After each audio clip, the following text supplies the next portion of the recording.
There are certain moments in history that arrive not with thunder or spectacle, but with something far more difficult to recognise: silence. A hush so complete that the world seems to hold its breath, as though it knows something is about to change, even if the people inside it do not yet understand why. This is one of those moments. We are in ancient Israel, a land that stretches from the Jordan River westward toward the sea, a land of dry hilltops and olive groves, of dust-coloured roads and stone-walled villages. The sky overhead, on most nights, is extraordinary, thick with stars, unpolluted by any light but fire and moonlight, a kind of sky that makes a person feel very small and very held at the same time. But for all its beauty, something is wrong in this land.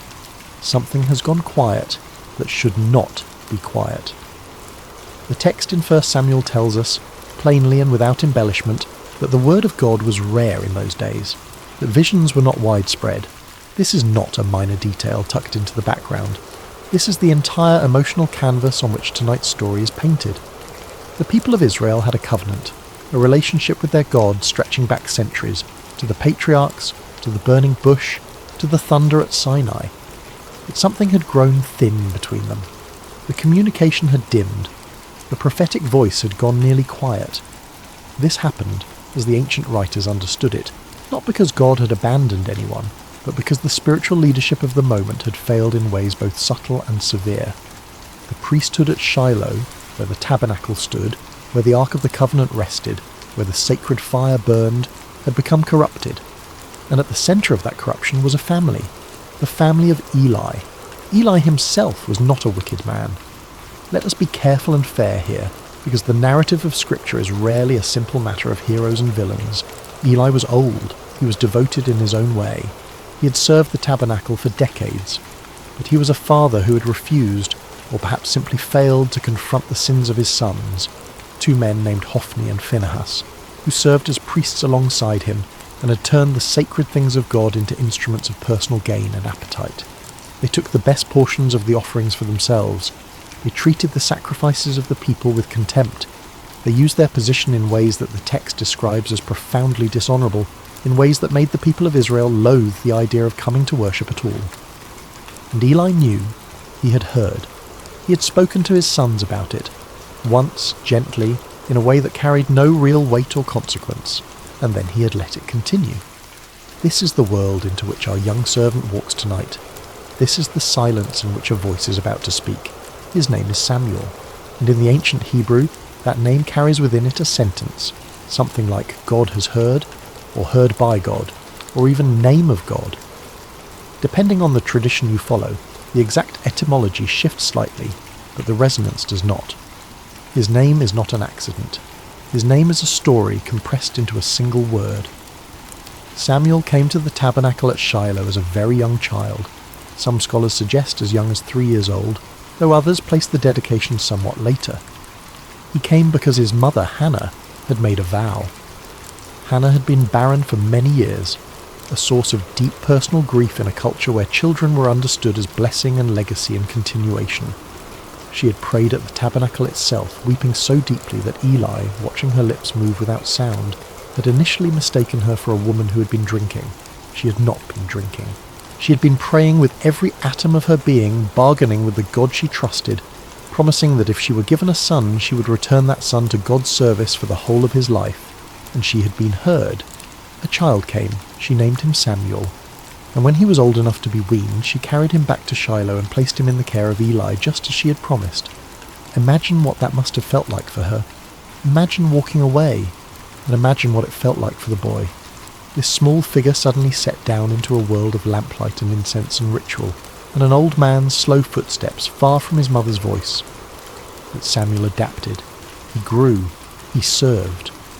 The text tells us, in the quiet way that Scripture often drops its most significant details, that Samuel ministered to God before Eli.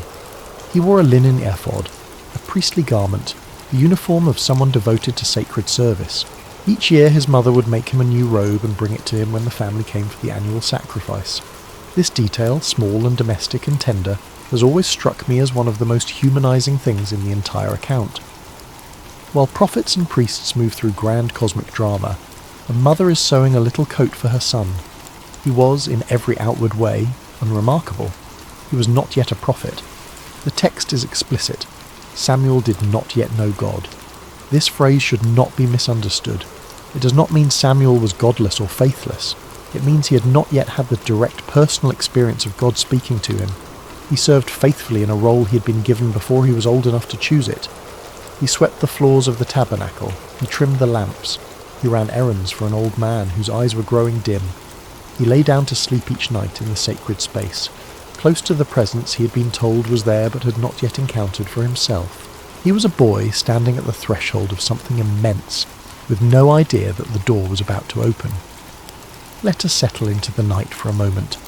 Let us feel what Samuel felt, lying there in the tabernacle at Shiloh, in that hour between the last activity of the evening and whatever came next. The tabernacle was not a stone temple, it was a large, elaborate tent, a portable sanctuary that Israel had carried through the wilderness for a generation, the physical dwelling place of divine presence among the people. By the time of this story it had been set up at Shiloh, the spiritual centre of the nation, and had stood there for many years.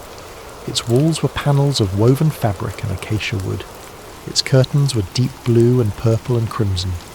At the very centre, behind the most sacred veil, sat the Ark of the Covenant, a golden chest containing the tablets of the law, tended with extraordinary care, approached only by specific priests in specific ways. On this particular night, the text offers us one luminous detail, perhaps the most quietly beautiful line in the entire account. It tells us that the lamp of God had not yet gone out. This was the menorah, the great golden lampstand that burned continuously, tended daily, its flames a symbol of divine presence. Every morning, fresh oil. Every morning the wicks trimmed. It burned through the night and was replenished before it could fail. The lamp had not yet gone out. It was still burning. It was the hour before dawn, the deep dark that falls just before the world begins again. The fires were low, the incense had faded, the voices of the day were long gone. In the silence of that enormous sacred tent, a young boy lay on his mat, his breathing steady, his eyes closed, the faint golden warmth of the lamp painting shadows on the curtains above him. Eli was nearby. Old and nearly blind, he too had settled for the night in his own room, close enough to be called if needed, still the guardian of this space in his diminished way. And then the night broke open. The voice called his name. Just that. Just Samuel. And Samuel got up. The text tells us he ran. He ran to Eli and he said, with the immediacy of someone who has just been pulled from sleep and is still finding his feet, "Here I am, for you called me." Eli looked at him. The old man pulled from his own rest, searching the boy's face in the near dark, and he said, "I did not call you. Go back and lie down." So Samuel went back. He lay down. He closed his eyes. And the voice came again. "Samuel." Again he rose. Again he went to Eli. Again the same words, "Here I am, for you called me." And again Eli, now perhaps a little more awake, a little more puzzled, shook his head. "I did not call you, my son. Go back and lie down." There is something in this repetition that deserves attention. In most ancient narratives, events that repeat 3 times carry deliberate weight. They are not accidents of memory or padding. The repetition is the message. The 3rd time something happens, you are meant to understand that this is the moment. This is when something shifts. Samuel went back, and the voice came a 3rd time, "Samuel." He rose once more, and once more he went to Eli, and once more he said, "Here I am, for you called me." And this time Eli understood. The text says that Eli perceived that it was God calling the boy. And this moment, so simply stated, carries enormous weight when you sit with it long enough. Here is a man who had spent his entire life in the service of God, a priest of extraordinary tenure, a man who knew the rituals, knew the texts, knew the prayers. He had stood in that tabernacle through decades of ceremony and devotion, and yet it was not to him that God was speaking tonight. The divine voice had come not to the experienced old priest, but to the child who did not yet know how to recognize it. Eli could have been resentful. He could have been defensive or suspicious or dismissive. Instead, he did something that I find quietly remarkable in a man in his position. He helped. He set aside whatever feelings the moment might have stirred in him, and he helped the boy understand what was happening. He said, "Go, lie down, and if the voice calls you again, say, 'Speak, Lord,' For your servant is listening. That word, servant, not prophet, not chosen one, not the heir to some great destiny. Servant. It is the posture of someone who has nothing to prove and nothing to demand. Someone who has made themselves available, who has chosen receptivity over assertion. This was the posture Eli taught Samuel to take. Whatever else we might say about Eli, in this moment he was a good teacher. Samuel went back. He lay down in the place where the lamp still burned. He lay down in the holy dark, and he waited. The text says something extraordinary about what happened next. It says that the Lord came and stood. Not that a voice sounded from the air, not that a vision appeared behind the boy's closed eyes, but that something came and stood and spoke his name, Samuel. And Samuel answered. He answered exactly as he had been taught. He said, "Speak, for your servant is listening." There is a reason this phrase has echoed through centuries of religious thought and devotion. Speak, for your servant is listening. Not explain yourself. Not prove who you are. Not what do you want from me. Just speak, and I will listen. It is perhaps the most complete act of spiritual openness imaginable. The boy who did not yet know how to recognize God now offers his full attention, his full availability, his full willingness to receive whatever comes next. And what comes next is not easy. God begins to speak to Samuel, and the message is not one of comfort or encouragement. It is not a vision of beauty or a promise of future blessing. It is a message of judgment, specifically a message about Eli and his household. God tells Samuel that the things he had already declared against Eli's family are about to come to pass, that Eli's sons had brought contempt upon the sacred things, and Eli had known it and had not stopped them, that the iniquity of Eli's house would not be atoned for by sacrifice or offering forever. This is what the boy is asked to carry. This is the first thing the voice of God speaks to him, in the night while the lamp burns low. When morning came, Samuel lay still. The text tells us he was afraid to tell Eli the vision. This is not cowardice. Let us be clear about that. Samuel was young. He had just experienced something entirely unprecedented in his life, a direct encounter with the divine that had shaken the architecture of his understanding from its foundations, and the content of what he had received was devastating. He had been given words of judgment about the man who had raised him, the man who had been a father figure to him in every practical sense, the man who had just, hours ago, sat up in the dark and gently taught him what to say. How do you look that man in the face at sunrise? How do you walk up to him with the bread and the morning duties and pretend the night did not happen? How do you decide, at whatever age Samuel was, 12 perhaps or younger, that you are the one who has to say these words out loud? Samuel got up and opened the doors of the tabernacle as he normally would. He went about his duties. He was trying to be ordinary. He was trying to step back into the regular shape of his days and let the night remain the night. But Eli called him, and when he called him my son, and something in that tenderness must have made the moment more difficult, not less. Eli said, "What did the Lord say to you? Do not hide it from me. May God deal with you, be it ever so severely, if you hide from me anything he said to you."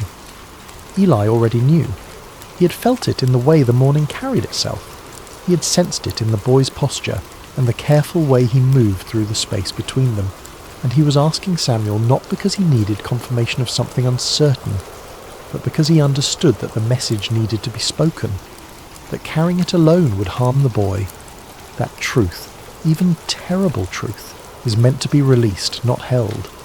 So Samuel told him everything. He did not hide a single word. When Samuel finished speaking, Eli was quiet for a moment, and then he said, "It is the Lord. Let him do what is good in his sight." 5 words in the Hebrew, a sentence so compressed and so complete that scholars have spent millennia unpacking it. Some read it as resignation, the exhausted acceptance of an old man who sees no path forward and simply yields. Others read it as genuine faith, a real, earned, costly surrender to a God he had served his whole life, even in his failures.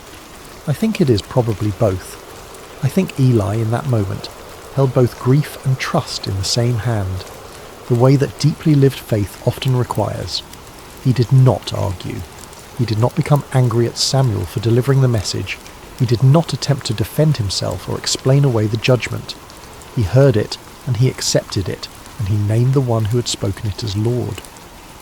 Whatever else had gone wrong in Eli's life, and things had gone quite wrong, this response was not the response of a man without reverence. This was the response of a man who, at the end of his strength, still knew who God was. There is something profoundly moving in this if you let yourself feel it. Two people, an old man and a young boy, sitting in the early morning light of a holy place, having just passed something terrible between them, and the old man saying, "It is the Lord. Let him do what is good." It is not a triumphant moment. It is not a moment of resolution or celebration. It is quieter than that.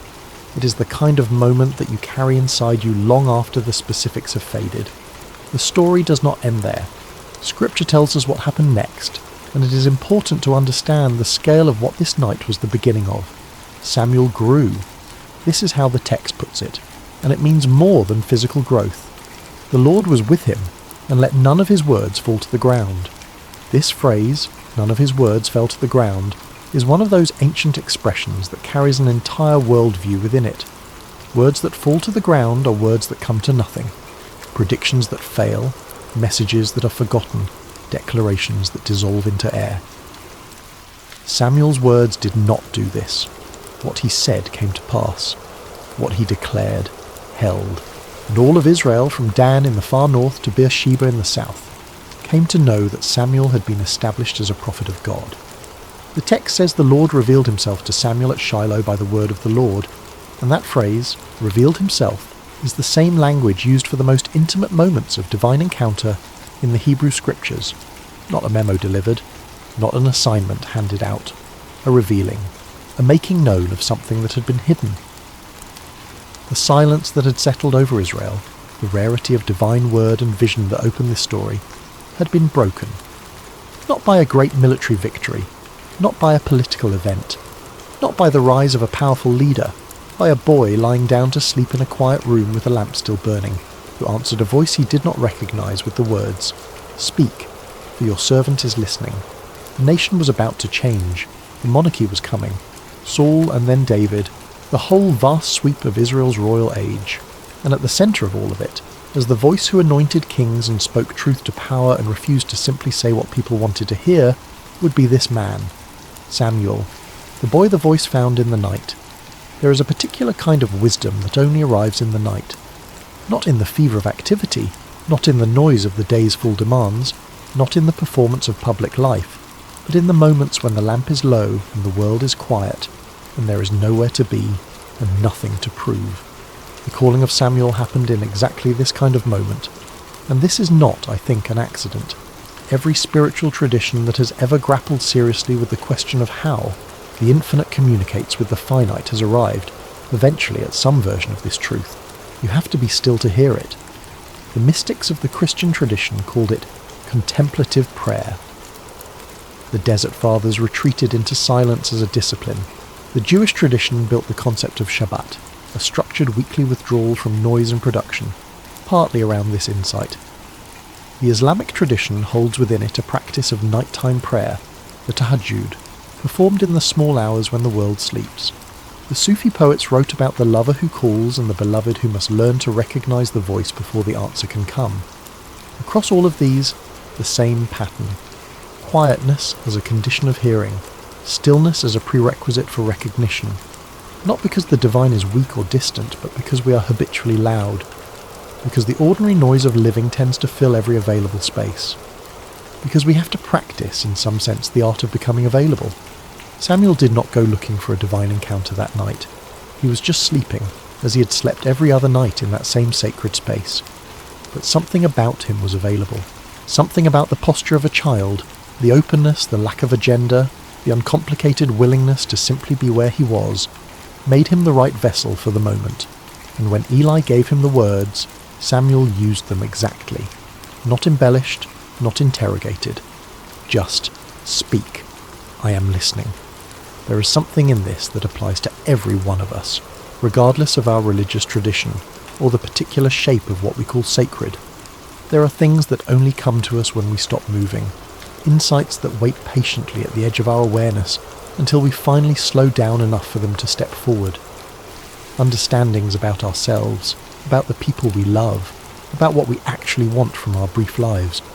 These things are not found in the loudest hours, they are found in the quiet ones, which is perhaps one of the reasons you came here tonight. I want to return for a moment to the thing Samuel did in the morning, because I think it is one of the most instructive parts of the entire account, and it is often the part that receives the least attention. He told Eli everything. He did not soften it. He did not leave out the uncomfortable parts. He did not find clever ways to imply the message without actually saying it. He told everything and hid nothing. This is harder than it sounds. This is in fact one of the most demanding things a person can be asked to do. To speak a truth that you know will hurt the person you are speaking it to. To say the thing that cannot be unsaid. The thing that will change the shape of everything that comes after. To resist the entirely human impulse to spare someone pain by softening reality into something more manageable. Samuel did this as a child, and he would go on doing it his entire life. He would speak truth to kings who did not want to hear it. He would deliver judgments that cost him relationships and comfort. He would stand in the gap between what people wanted to hear and what they needed to hear, and he would speak clearly every time. This is what the calling made him. Not just a recipient of divine messages, but a person willing to transmit them faithfully. A channel rather than a censor. Someone who understood that the value of a message is entirely contingent on its actually being delivered. We don't often think about courage in these terms. We tend to think of courage as something dramatic, physical bravery, bold action in a moment of crisis. But there is a quieter courage that shows up every day in smaller moments. The courage to say the difficult true thing to someone you love. The courage to name what you see when everyone else is pretending not to see it. The courage to be honest when dishonesty would be so much more comfortable. Samuel had this courage. He had it before he knew he had it, because a night in the Tabernacle had asked it of him, and he had given it. I want to spend a little more time in Shiloh itself, because it is a place that deserves to be understood, not just as a backdrop, but as a living geographic and spiritual reality that shaped everything that happened within it. Shiloh is located in the hill country of Ephraim, roughly in the centre of what is today the West Bank of Israel and Palestine. It sits at an elevation of several hundred metres above sea level, surrounded by the gentle ridgelines of the Central Highlands. In the ancient world, it was considered a relatively accessible point, not too far from the tribal territories of the north, not impossibly distant from those of the south. This is part of why it was chosen as the resting place of the Tabernacle during the period of the Judges. It was in some sense the geographic heart of a confederated people. Archaeological excavations at the site, known today as Kirbet Silon, have uncovered significant evidence of Israelite occupation during the period corresponding to the biblical account. Storage jars in abundance, ash layers consistent with destruction by fire, the physical residue of a community that existed there, worshipped there, and was eventually driven out of there. The destruction of Shiloh by the Philistines, which followed not long after the events of Samuel's calling, is referenced elsewhere in Scripture. The prophet Jeremiah invokes it centuries later as a warning to those who think that the presence of the temple in Jerusalem guarantees their safety regardless of how they live. But on the night of Samuel's calling, all of that destruction is still ahead. Shiloh is still standing, the tabernacle is still intact, the lamp is still burning, the community gathered around this sacred centre is still, for all its problems, a functioning religious community. The festivals come, the sacrifices are offered, the priests move through their routines, and in the deep heart of this place, in the innermost room, a boy lies down to sleep beside the most sacred object his people have ever made. The sounds of Shiloh at night would have been the sounds of the ancient hill country, insects in summer, or the crystalline silence of a dry winter night. Perhaps the distant sound of goats, the creak of the tabernacle's structural poles in a wind coming off the ridges. The smell of the place would have been incense and wood smoke and wool and dust and the particular dryness of high-altitude air in the eastern Mediterranean. This is where Samuel was, not in an abstraction. In a real place, with real smells and sounds and textures, where a very real boy was trying to sleep and could not quite manage it, because his name kept rising out of the quiet. The physical world matters in these stories. The sacred did not happen in some ethereal space apart from the material. It happened in the dirt and the lamplight and the animal smells of actual human life. And it still does, I think. The holy does not require a perfectly curated environment. It only requires a person who is present enough to notice when something is calling their name. We cannot leave this story without returning, one more time, to Samuel's mother. Because Hannah is everywhere in this narrative, even when she is not present. She is the reason the boy is there at all, and the shape of her faith is written into the shape of his. Hannah prayed in a way that was unusual for her time and context. She prayed silently, lips moving, voice still, the interior of her request visible to no one but the God she was addressing. This was noticed. Eli saw her and got it wrong, and when she explained herself, "I am a woman of sorrowful spirit. I have poured out my soul before the Lord," he blessed her and sent her away, and something in her shifted. The text says she went away and ate, and her face was no longer sad. This detail is extraordinary. She had not yet received the child.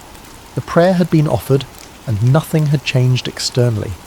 The condition of her body was exactly what it had been an hour before, and yet she ate, and was no longer sad. Something had settled in her that allowed her to hold the outcome lightly, not because she did not care desperately, but because she had released it to something larger than her caring. She had prayed with her whole self and then let go. This is the woman who raised Samuel. This is the faith he was soaked in from infancy. He did not arrive at the tabernacle as a blank slate. He arrived carrying the imprint of a woman who knew how to pray with everything she had and then release the answer, who had made a vow that cost her the very thing she had begged for, and kept it, who brought her son to Shiloh and handed him to a stranger, and then went home and sang. Hannah's song, recorded in 1 Samuel chapter 2, is one of the great lyric poems of the Hebrew Bible. It speaks of the reversal of fortunes, of the God who brings down the proud and raises the lowly, of the bows of the mighty broken and the feeble girded with strength. Scholars have noted that it bears a striking structural resemblance to the Magnificat, the song attributed to Mary in the Gospel of Luke, sung when she learns she is carrying Jesus. Two women, centuries apart in radically different circumstances, reaching for the same understanding, that something is moving through history that is larger than any individual life, and that being part of it, even at great personal cost, is a privilege rather than a burden. Samuel inherited this understanding. He had it from birth, or close to it, and when the voice called his name in the dark, he had a mother's faith in his bloodstream, a faith that knew how to release control, how to offer the self entirely, how to let the outcome rest in hands larger than one's own. Speak, for your servant is listening. That is Hannah's prayer, translated into her son's first prophetic moment. That is the woman's faith, become the boy's response. The calling of Samuel begins not in 1 Samuel chapter 3, but long before, in a woman weeping at the entrance to a tabernacle, asking for the child she was already willing to give back. One of the things that strikes me most about this story is what it implies about the nature of spiritual development, specifically the idea that hearing God, or hearing the deepest and truest things about our own lives, is not a sudden gift. It is a practice. It is something that develops over time, through repetition and error and patience, and the willingness to keep showing up, even when you're not sure what you're showing up for. Samuel did not recognize the voice. 3 times it came, and 3 times he ran to the wrong person. This is not a failure of faith.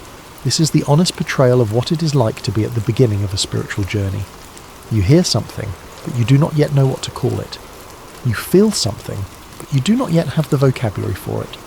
You sense that something is asking for your attention, but you keep looking for the explanation in the wrong places, the familiar places, the places where explanations usually come from. And gradually, with help, you begin to understand. The recognition comes not all at once, but in steps. The first call is answered wrongly. The second call is answered wrongly. The third call brings the teacher who gives you the language. And the fourth call you answer correctly, and the whole universe opens. How many of us are somewhere in the middle of this sequence right now? How many of us are on the second call or the third, still looking for the answer in all the familiar places, not yet understanding that what is asking for our attention is not coming from where we expect? The story of Samuel suggests that this confusion is not something to be ashamed of. It is part of the process. It is what the beginning looks like. and the antidote is not sudden spiritual genius. It is the willingness to keep getting up and running toward whatever you think might be calling you, until someone or something helps you learn the right response. Let's go back to the tabernacle one more time.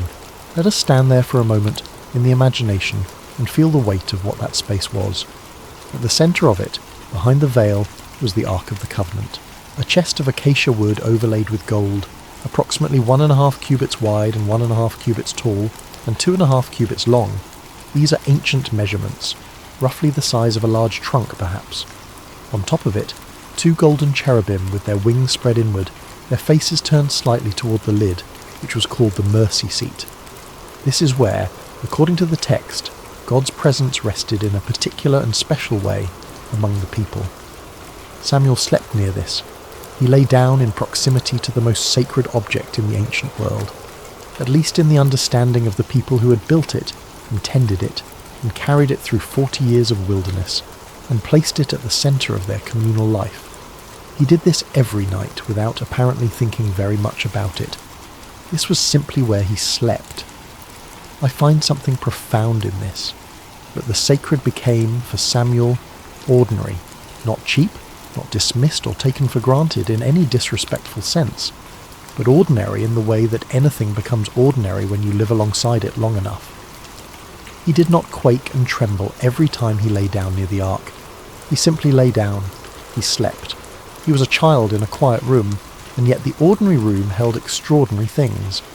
And on the ordinary night something extraordinary happened, which perhaps is a reminder that the sacred tends to make its appearances not in the spaces we have designated specially for astonishment, but in the everyday rooms of our everyday lives, in the places where we have stopped trying to engineer the significant and have simply lain down, become still, become available. Eli deserves more attention than he usually receives.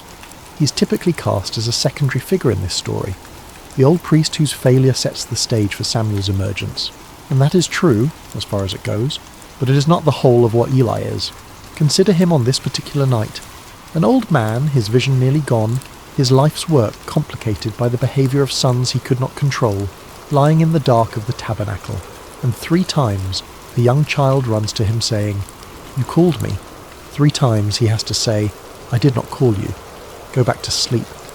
And something in him, in the 3rd repetition of this, shifts from confusion into clarity. He knows. He has served long enough, listened carefully enough, that some recognition rises in him. This is God calling this child, and whatever it means for himself, whatever he fears is in that message, whatever he suspects about what the boy will be told, he responds with grace and wisdom. He teaches Samuel the right response. He sends him back to hear what must be heard, and then he waits through the night, alone in the dark, knowing that something is happening in the next room that he is not part of, that the voice that had gone quiet in Israel had found someone else to speak to, that the chapter he represents is ending and a new one is beginning on the other side of a curtain. That is a particular kind of loneliness, and Eli bore it without bitterness, at least in this moment. There is a lesson here too, about the grace required to recognise that a story is moving through you rather than ending with you. About the courage of someone who helps the next generation step into something he himself is being stepped out of. Great teachers often play this role. They prepare the student for a place the teacher cannot go. They hand something off that they have spent their life holding.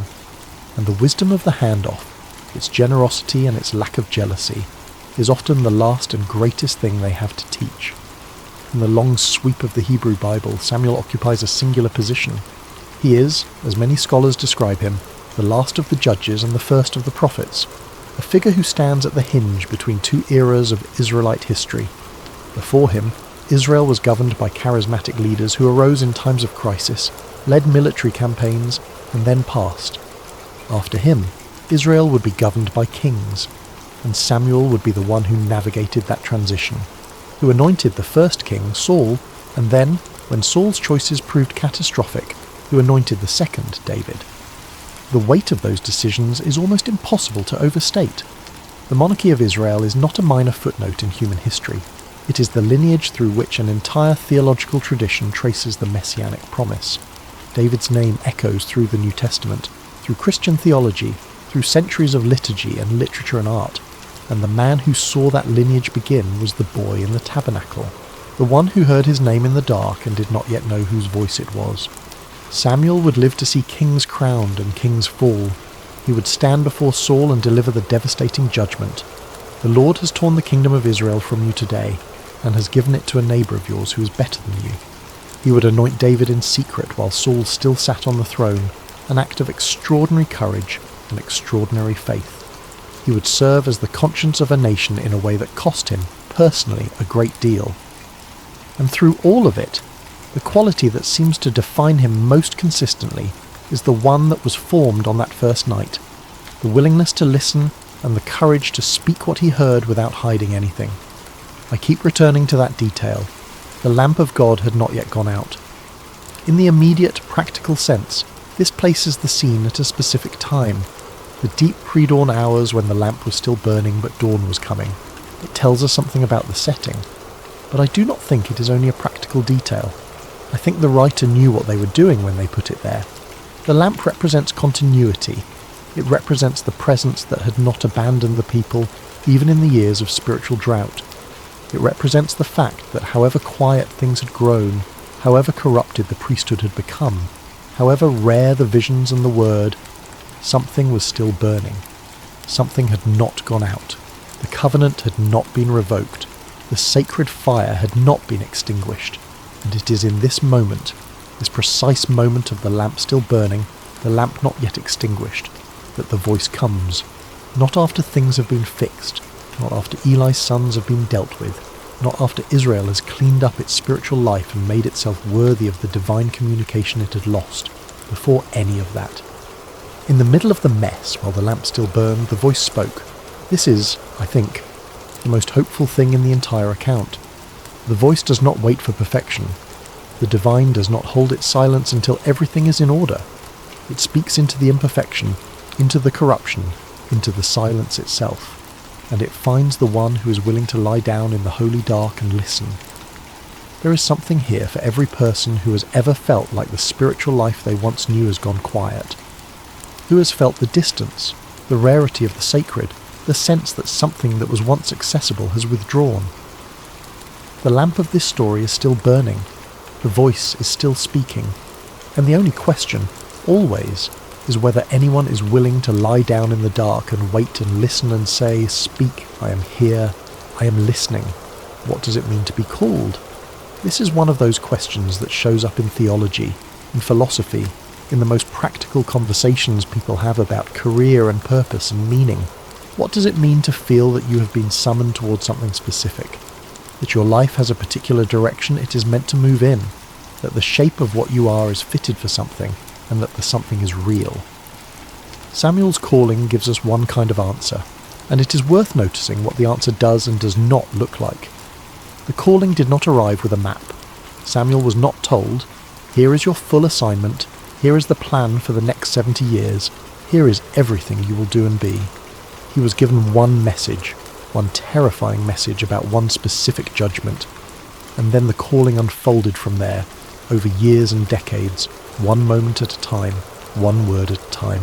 This is, I think, the honest architecture of most real callings. They are not delivered all at once. They are not comprehensive plans handed to us in our youth that we simply execute. They are more like paths that only reveal the next step when you have taken the current one. You hear something in the night, you answer it.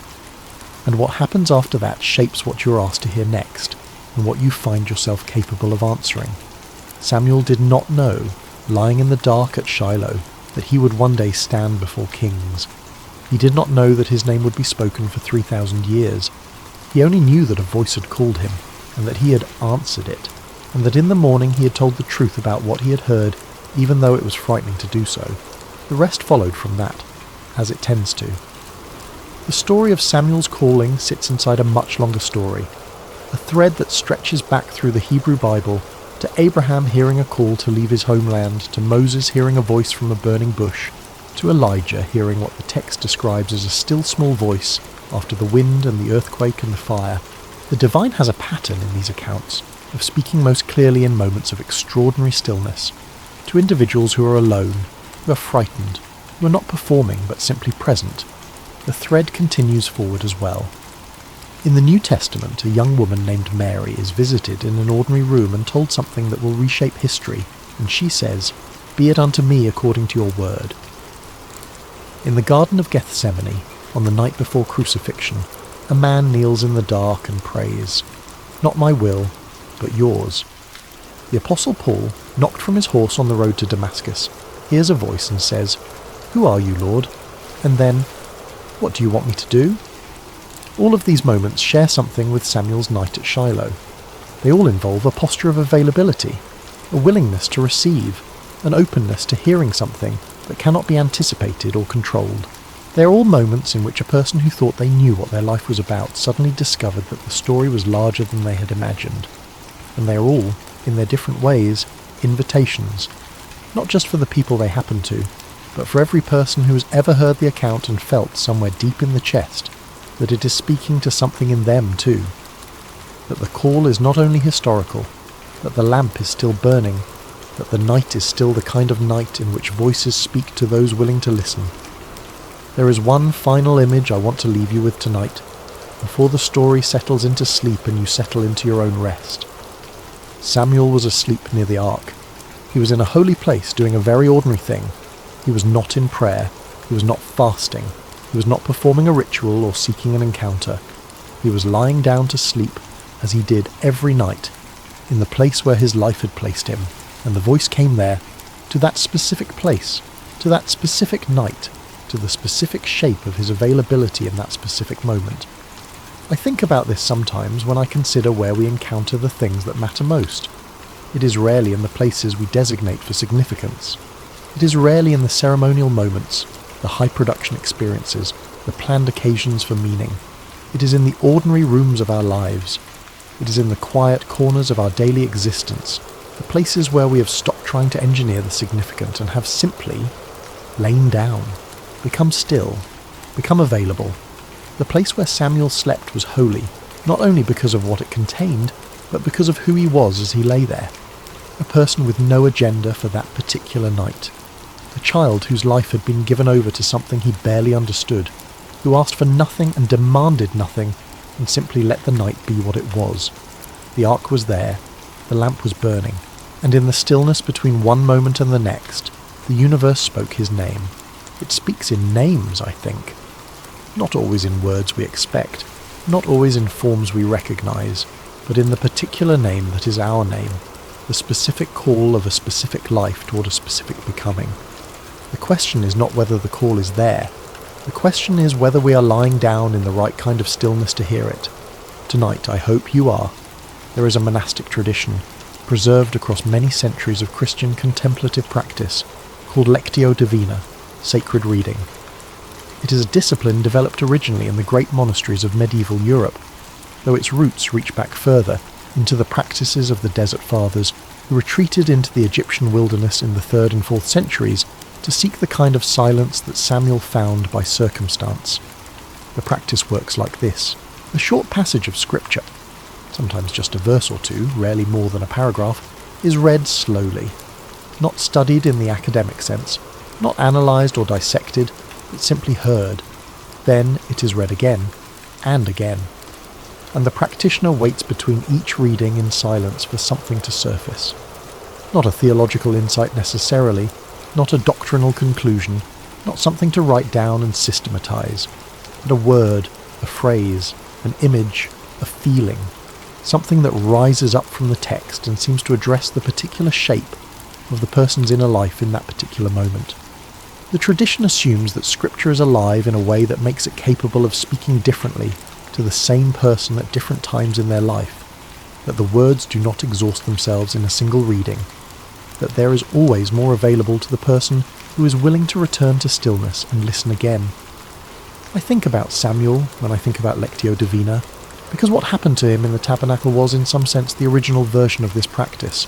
Not reading, he heard his name spoken directly. But the disposition is the same, the willingness to stop, to be quiet, to receive, to not rush the encounter but to let it unfold at its own pace, to answer not with argument or agenda but with simple availability. Speak, for I am listening. This is not a passive posture. It looks passive from the outside. lying down, being still, waiting. But there is an active quality to genuine receptivity that anyone who has tried it will recognise. It takes effort to quiet the mind. It takes practice to sit in silence without immediately filling it with our own commentary. It takes a kind of courage to remain open to whatever might come, rather than preloading the encounter with our own expectations of what should happen.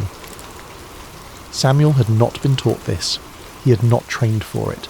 He was simply a child who had grown up in proximity to the sacred, and who had, by virtue of his particular formation and his particular temperament, developed the capacity to remain present in the quiet. When the voice came, he did not question it or try to rationalise it. He responded, and when he was given the right response to use, he used it exactly as it was given to him. There is a lesson here about the relationship between formation and responsiveness. Samuel was able to respond the way he did because of who he had been shaped to be, by his mother's faith, by his years of service in the Tabernacle, by the particular quality of life that Eli's household had given him, even in its imperfection. We do not arrive at moments of significance as blank slates.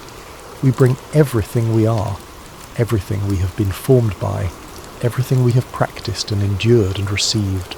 And in the moments that matter most, all of that formation speaks through us, often in ways we do not consciously choose.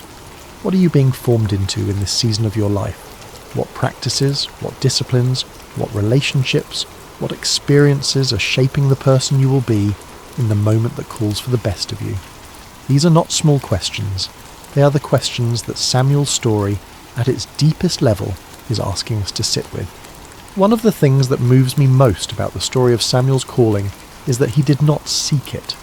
He was not on a spiritual quest. He was not fasting, or praying intensely, or climbing a mountain to seek a vision. He was sleeping. He was doing the most ordinary human thing there is, resting at the end of a day in the place where he had been placed, and the voice found him there. This is the grammar of grace, as I understand it. Not that we climb high enough to reach something that waits above us. Not that we make ourselves worthy enough to deserve something that has been withholding itself.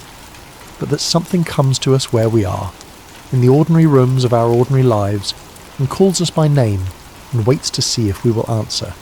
The finding does not require perfection. It does not require achievement. It does not require that we have gotten everything right, or that we have fully understood ourselves, or that we have become the people we hope to one day be. Samuel had not yet become anything in particular. He was a boy who swept floors and trimmed wicks, and the voice came to him anyway. The voice came to him first.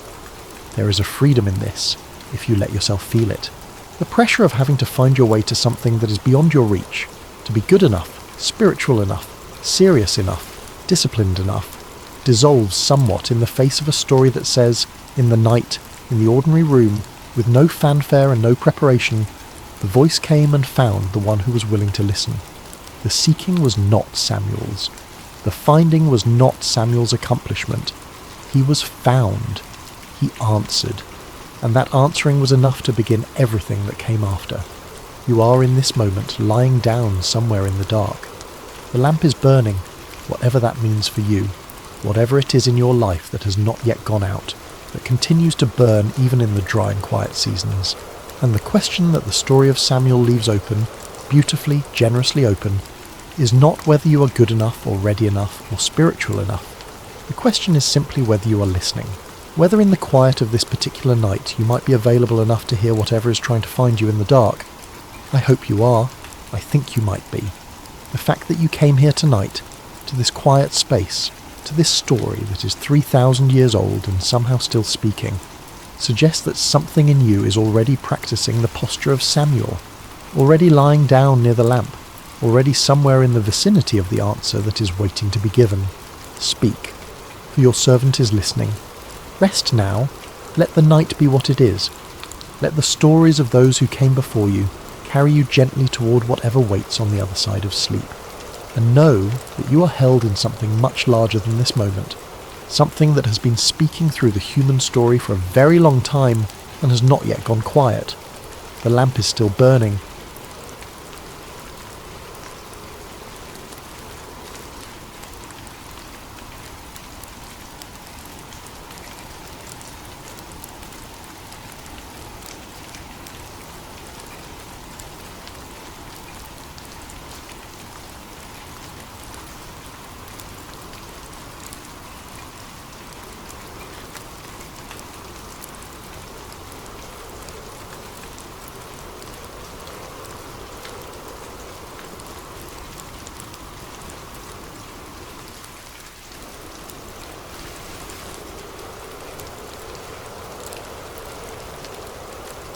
Hey everyone, before we dive into tonight's story, I want to ask for your help in supporting the channel. If you're enjoying this content, please consider using your hype points on this video. It helps the channel grow in ways you possibly can't imagine, and it means the world to us. If you're listening over on Spotify, leaving a review would be absolutely incredible and helps other listeners find these stories. Also, if you feel like it, drop a comment letting us know what time it is, where you are, and where in the world you're tuning in from. We absolutely love seeing where everyone is listening from. It's amazing to know this community spans the entire globe. And of course, if you enjoy the content and haven't already, please consider subscribing. It keeps us going and helps us bring you more stories like this one. Alright, let's get into it. There are moments in life when everything changes in an instant. A letter arrives, a phone call comes through, a diagnosis is given. These are the turning points we recognise, the pivot moments that rewrite our stories. But what about the smaller losses? What about the moments when something ordinary slips through our fingers, literally, and we watch it disappear into circumstances beyond our control? What happens when the thing we lose isn't even ours to begin with? This is a story about iron and water, about responsibility and restoration, about a miracle so quiet that history almost forgot to record it. It takes place on the banks of the Jordan River, in a time when prophets lived in communities, when borrowed tools carried the weight of honour, and when one man's cry for help revealed something profound about the nature of divine intervention. Sometimes faith is tested not in great battles against enemy armies, or during moments of national crisis. Sometimes it's tested on an ordinary workday, beside a muddy river, when the axe head you borrowed flies off its handle and sinks into water too deep to see through. This is the story of Elisha and the floating axe head, and it begins, as many stories of faith do, with a community that had simply outgrown its space. Chapter 1. The Growing Community of Prophets. In the hill country of ancient Israel, during the 9th century before the Common Era, there existed communities of prophets unlike anything we might imagine today.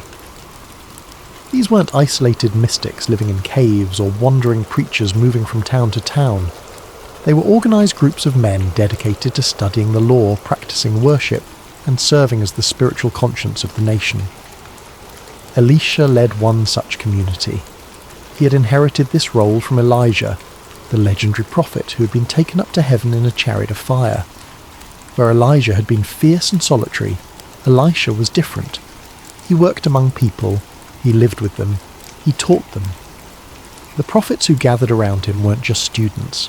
They were a kind of spiritual family, bound together by shared purpose and daily life. Their compound had grown steadily over the years.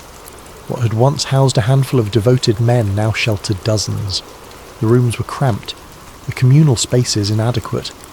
During meals, men sat shoulder to shoulder. During study, they crowded into spaces designed for half their number. At night, the sleeping quarters felt suffocating in summer and barely adequate in winter. It wasn't a crisis exactly, but it was a problem that needed solving. The solution came from the prophets themselves. They approached Elisha one morning after prayers, their spokesman a weathered man named Joram, who had been with the community since its earliest days. "Master," he said, using the term of respect they all employed, "the place where we meet with you has become too small for us." Elisha nodded. He had noticed this himself. The crowding had begun to affect their work, their worship, their ability to focus on the purposes that had brought them together in the first place. "We would like to go to the Jordan," Joram continued. "There are trees there. We can cut timber and build a new place to live, a place large enough for all of us." It was a practical plan. The Jordan River Valley, just a few miles away, had stands of suitable timber. The work would be hard, but manageable. They were young men, most of them, accustomed to physical labour. Building was within their capabilities. Elisha considered the request. There was no hesitation in his response. "Go," he said simply. The permission was enough. Plans were made immediately. They would leave at first light, bringing what tools they had, working together to transform raw timber into shelter. It was the kind of humble, practical work that characterized this community. Men of spiritual calling, who understood that faith often expressed itself through calloused hands and sore muscles. But one of the prophets, a younger man named Achiam, made an additional request. "Will you come with us?" he asked Elisha. It was an interesting question. The work didn't require Elisha's presence. He wasn't a master carpenter or a particularly skilled labourer. His gifts lay elsewhere. But Ahiam understood something important. The presence of their teacher would transform the work from mere construction into something more. It would be a shared endeavour, a community effort, a building project that carried spiritual significance because they did it together. "I will come," Elisha said. And so it was decided. The entire community would make the journey to Jordan. They would camp beside the river, they would cut timber together, they would build together, and perhaps, in the process, they would learn something about faith that couldn't be taught in a crowded room during formal instruction. The next morning, before the sun had fully cleared the eastern hills, they set out. It wasn't a large caravan, maybe 36 men, carrying axes, saws, rope, and the basic provisions needed for several days of work. They talked as they walked, their conversation filled with the easy banter of men who knew each other well, who had shared meals and prayers and the daily rhythms of communal life. The journey took most of the morning. As they descended from the hills toward the river valley, the landscape changed. The air grew warmer, vegetation became more lush, and eventually they heard the sound that would become the backdrop to their work for the coming days, the steady rush of the Jordan River. The river itself was not particularly impressive to look at. It was muddy, winding, bordered by dense thickets of tamarisk and willow. But it was functional. It provided water for drinking and washing, and more importantly, its banks supported the timber they needed. They made camp in a clearing near a bend in the river where the water ran deep and steady. Fire pits were dug, sleeping areas were marked out, and then, with the sun still high, the work began. The sound of axes biting into wood echoed through the valley. Men worked in pairs, choosing trees, planning their fall, cutting through trunks with the steady rhythm of practiced labour. It was hot work. Sweat soaked through their tunics. Blisters formed on hands not quite hardened enough for this intensity of use. But there was satisfaction in it too. Every tree that fell represented progress. Every log that was dragged to the clearing was one piece closer to their new home. They worked until the light failed, ate a simple meal around the fire, and slept the deep sleep of physical exhaustion. Elisha moved among them, not supervising exactly, but present. He helped where he could, though he was careful not to interfere with the natural rhythms the work crews had developed. His presence was a kind of blessing, a reminder that what they were doing mattered not just practically, but spiritually. They were building more than a house. They were building community, and that, as they would soon discover, made even the smallest crisis significant. Chapter 2. Borrowed Tools and Quiet Responsibility. On the second day of work, a young prophet named Micah arrived at the worksite carrying an axe that didn't belong to him. This requires explanation, because the detail matters more than it might initially seem. In the ancient world, iron tools were valuable commodities.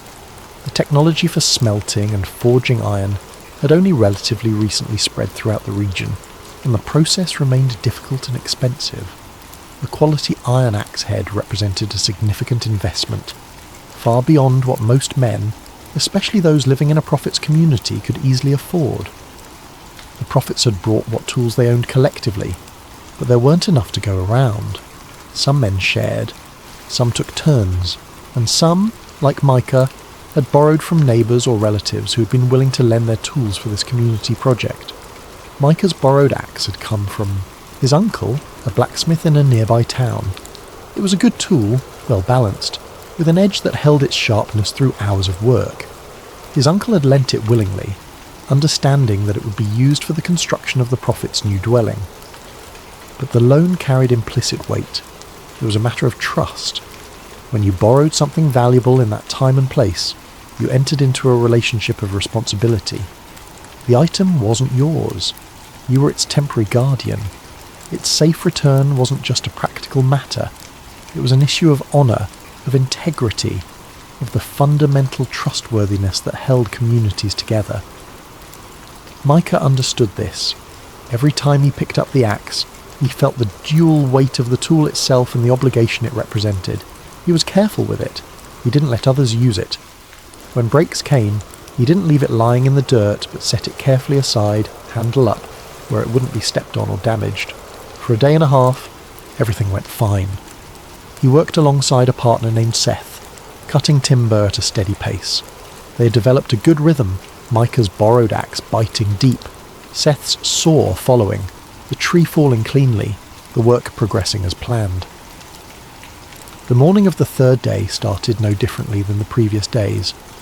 Micah collected the axe from where he had secured it overnight.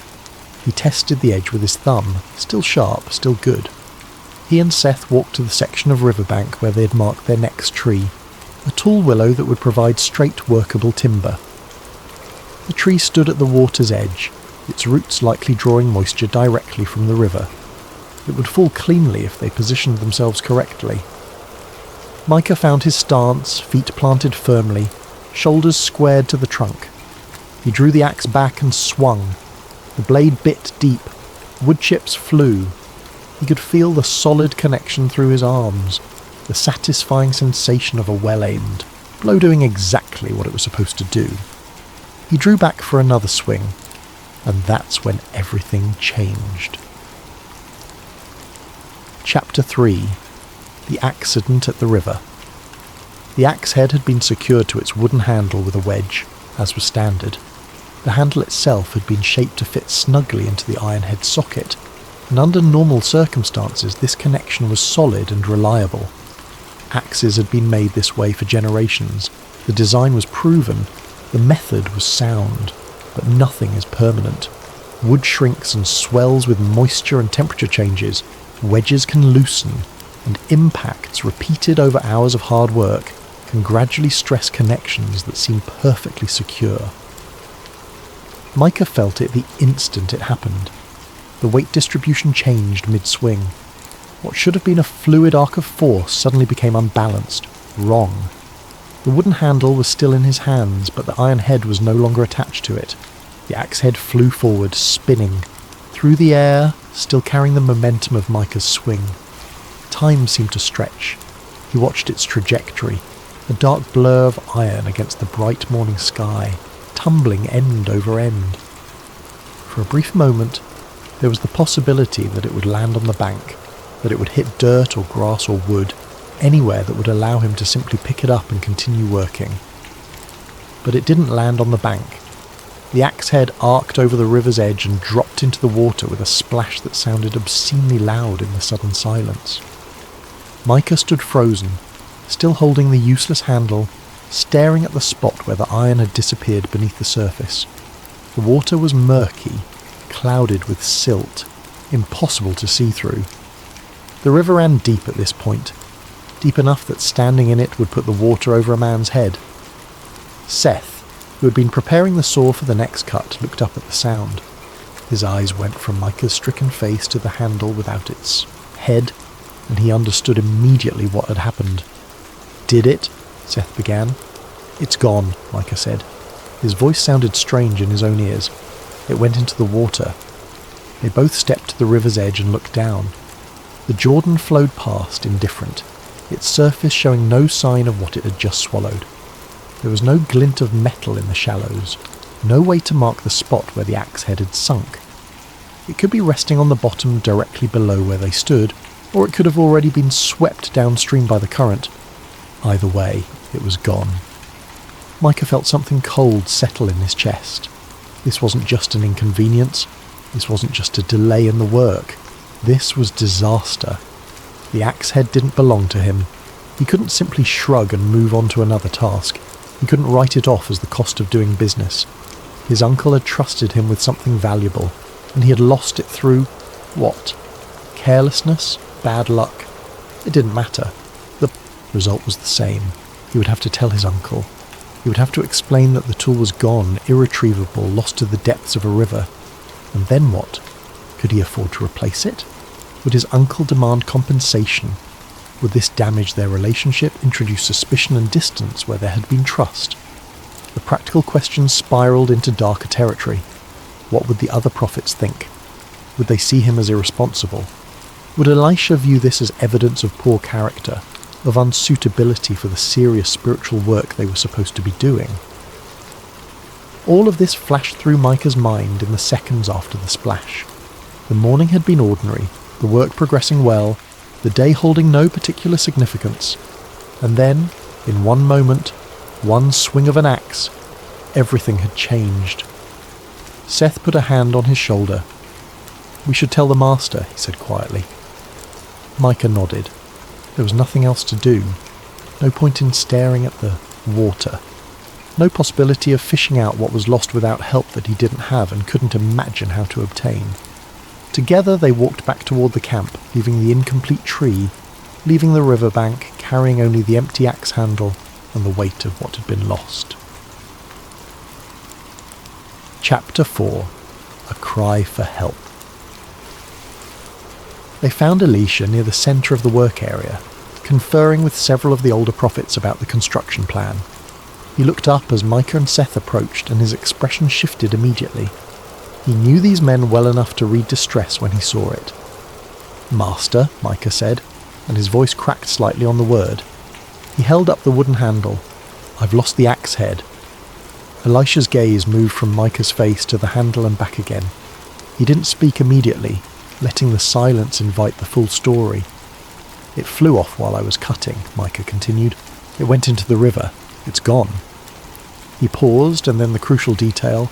"It was borrowed." Those 3 words carried everything. It was borrowed. Not mine to lose, lent in trust, now gone. Elisha nodded slowly, understanding not just the practical problem but the deeper crisis this represented for the young prophet. He could see the shame in Micah's posture, the genuine anguish in his eyes. This wasn't about the interruption to the work. This was about honour, about trustworthiness, about the kind of character failure that felt irreparable. The other prophets had stopped their conversation and were listening now. Several others had paused in their work, drawn by the tone of distress in Micah's voice. A small circle had formed, not pressing in, but attentive, concerned. "Master, what can I do?" Micah asked, and it was truly a cry for help. "I cannot replace it. I cannot retrieve it. The water is too deep and too murky. I cannot even find where it fell." There was genuine despair in his voice. This was the kind of problem that had no human solution. The axe head was iron, heavy, sunk into mud or caught between stones at the bottom of a flowing river. Even if they knew exactly where it had fallen, even if the water had been clear as glass, the depth and current would make recovery nearly impossible, and Micah didn't know exactly where it had fallen. He had a general area, but the Jordan was wide at this point, and the current could have moved the iron downstream in the seconds between impact and sinking. Elisha listened to all of this without interruption. When Micah finally fell silent, the prophet asked a simple question. Where did it fall? It was a practical question, not a rhetorical one. Not a rebuke disguised as inquiry, just information gathering. Where, specifically, did this happen? "I can show you," Micah said. "It's not far, but..." "Master, I don't see how..." "Show me," Elisha said. They walked back to the riverbank together, Elisha, Micah, Seth, and several others who had joined out of curiosity or concern. The morning had been productive until this point, but now work had essentially stopped. Everyone sensed that something significant was happening, though they couldn't have said exactly what. Micah led them to the tree they had been cutting. The marks of his axe blows were visible in the trunk, a series of deep cuts that had been progressing steadily until the moment of separation. He pointed to where he had been standing, demonstrated the angle of his swing, and indicated the approximate area where the axe head had entered the water. "There," he said, "somewhere there, but it's deep, Master. I cannot see the bottom." Elisha stepped to the very edge of the bank and looked down into the water. The current moved past, brown and opaque. Tree branches from upstream floated by. The surface revealed nothing of what lay beneath.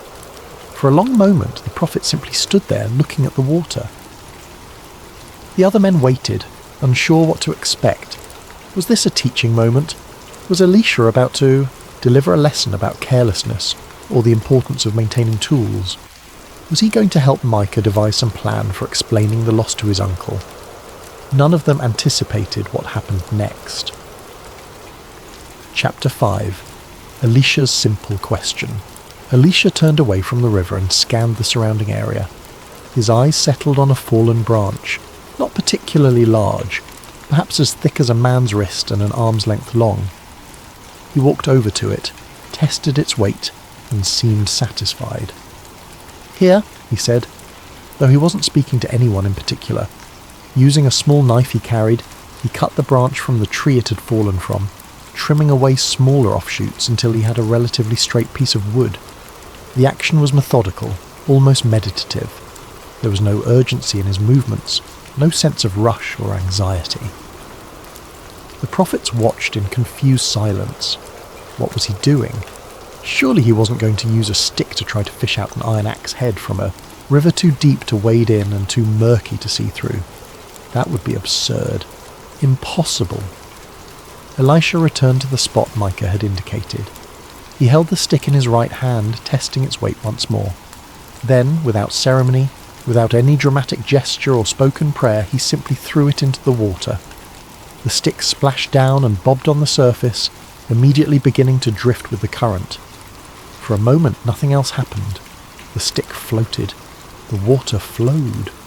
The watching men glanced at each other uncertain, and then the surface of the river broke. Something rose from the depths. Dark, metallic, impossible. The axe head appeared, floating on the water's surface as if iron had suddenly forgotten its nature, as if the fundamental laws governing weight and buoyancy had momentarily suspended themselves. Several of the prophets gasped. Micah made a sound that was half laugh, half sob. The axe head bobbed gently on the current just a few feet from the bank, riding the water like a piece of cork. "Pick it up," Elisha said calmly. Micah didn't hesitate. He dropped to his knees at the water's edge, reached out and grabbed the floating iron. His fingers closed around metal that should have been resting in mud at the bottom of the river. He lifted it clear of the water, solid, heavy, real. The axe head dripped river water onto the bank. Its edge was still sharp. Its socket was undamaged. It was exactly as it had been moments before it flew from the handle, except that it had just done something iron could not do. It had floated. Micah turned to Elisha, still holding the recovered tool, his face a mixture of shock and overwhelming relief. "Master, I don't understand. How?" But Elisha was already walking back toward the camp, his part in this completed. The stick he had thrown still floated downstream, already disappearing around a bend in the river. There would be no explanation, no theological lecture, no detailed description of the mechanism behind what had just occurred. The miracle had served its purpose. The lost had been found. The borrowed had been preserved. The work could continue. Seth helped Micah to his feet. Together they examined the axe head, turning it over in their hands as if looking for some sign of what had just happened. Some mark that would explain its impossible journey from riverbed to surface. There was nothing. It was just an axe head. Iron and practical and ordinary in every way, except for the fact that, moments ago, it had defied everything they knew about how the physical world worked. One of the older prophets, a man named Nathan who had studied the law for decades, spoke quietly. "I have never seen anything like that." "None of us have," Seth replied. Micah secured the axe head back onto its handle, this time checking the wedge carefully, making sure the connection was as solid as human hands could make it. He tested it, swung it gently, verified that it was safe to use. Again. Then, because the tree was still waiting and the work was still incomplete, he and Seth returned to their cutting. The axe bit into wood. Chips flew. The morning's interruption was over, and the sound of productive labour resumed across the worksite. But something had changed. Word of what had happened spread quickly through the community. Men who had been working on the far side of the clearing came to hear the story. They examined the axe head themselves, looking for some explanation. They walked to the riverbank and stared at the water, trying to imagine iron rising through its depths. None of them could quite believe it, and yet all of them did. They had witnesses. They had the physical evidence of the recovered tool, they had Micah's testimony, Seth's corroboration, and the quiet confirmation of Elisha's presence during the entire incident. The work continued through the rest of the day, but the atmosphere had shifted.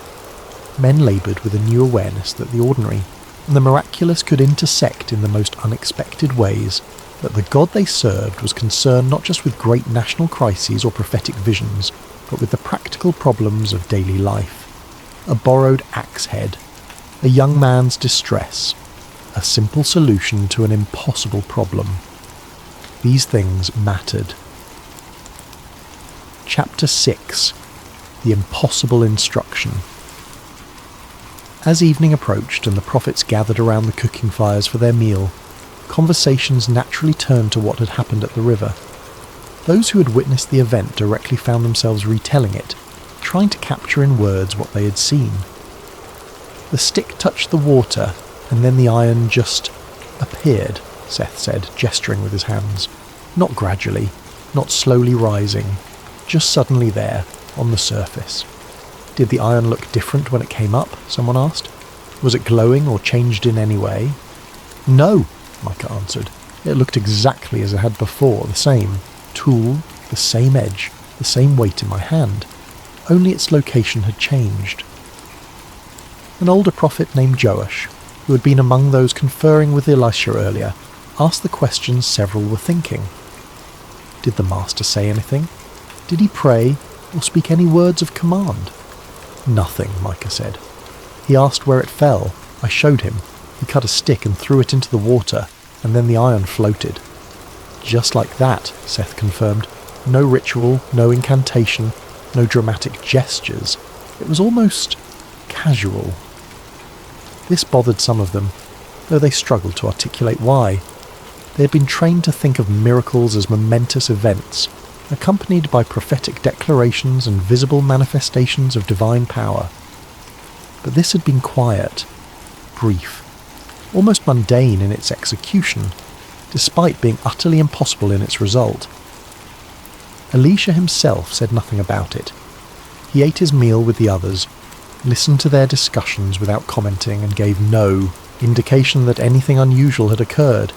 His demeanour suggested that making iron float was no more remarkable than any other aspect of his day. This too was instructive, though the prophets wouldn't fully understand why until much later. As darkness fell and the camp settled into its evening routines, small groups continued talking in low voices. The event was being processed, examined from multiple angles, turned over in their minds like the axe head had been turned over in their hands.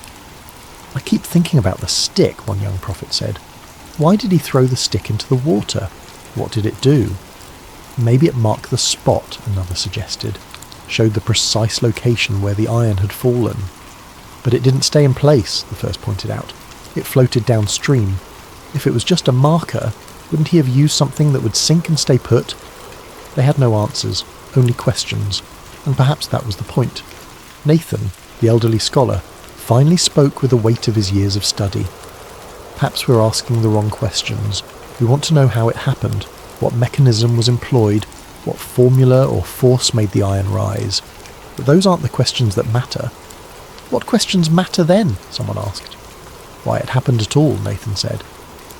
The master could have told Micah to accept the loss, to learn a lesson about tool maintenance, or to work out some arrangement with his uncle for compensation. Those would have been reasonable responses, but instead he chose to intervene. Why?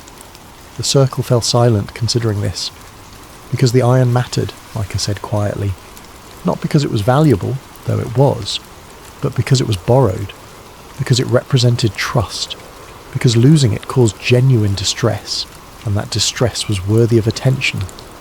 Even though it was small, Seth added, even though it was just one tool among many, even though the work could have continued without it.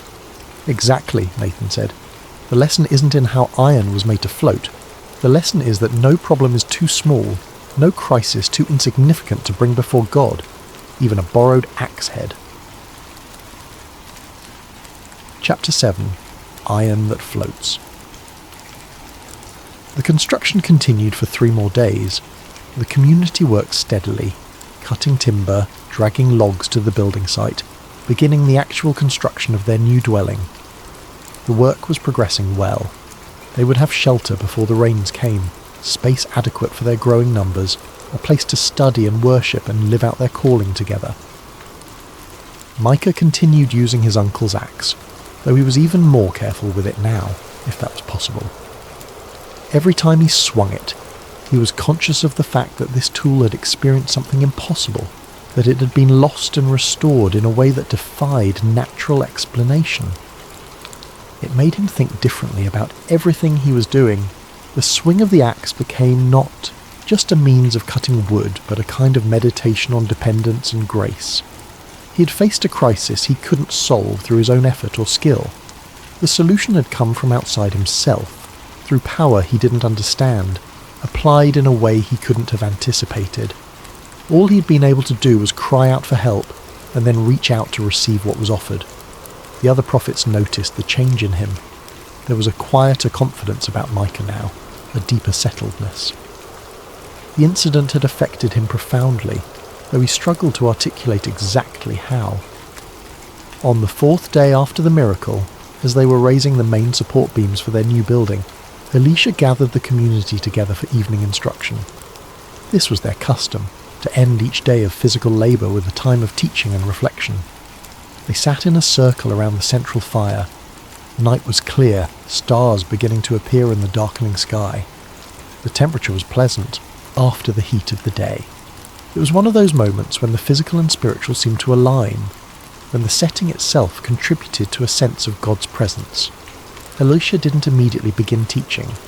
He let the silence settle, let the men transition from the activity of building to the receptiveness of learning.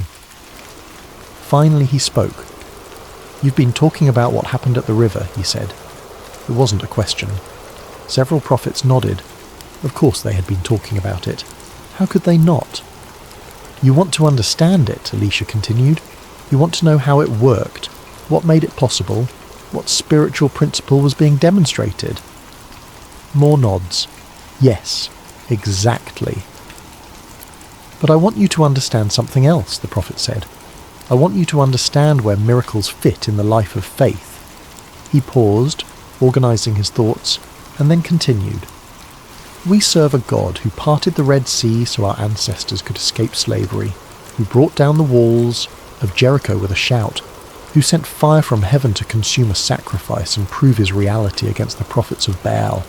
These are the great miracles, the ones that shape history, that demonstrate divine power on a scale that nations cannot ignore." The prophets listened intently. They knew these stories. They had studied them, taught them, built their understanding of God's nature around them. "But," Elisha said, "we also serve a God who cares about a borrowed axe head, who responds to a young man's distress over a lost tool, who intervenes in the ordinary problems of daily life with the same power that divides seas and brings down walls." He looked around the circle, making sure they were following. The miracle at the river wasn't about demonstrating power. It was about demonstrating care. It was about showing all of us, that nothing is too small to bring before God. No crisis too insignificant. No loss too minor to matter. Micah felt his throat tighten. He hadn't thought of it in exactly those terms, but he recognised the truth in Elisha's words. Micah lost something that wasn't his, Elisha continued. He felt responsible. He felt the weight of that responsibility as a kind of failure, a character flaw, a crisis that defined him in that moment, and he cried out, not with great eloquence or theological precision, but with genuine need. The prophet leaned forward slightly. That cry was heard. That need was met, not because Micah deserved it or had earned it through his spiritual disciplines, but because God is attentive to his people in all circumstances, great and small. "Master," Nathan ventured, "are you saying that we should expect miracles for every problem we face?" "No," Elisha said immediately.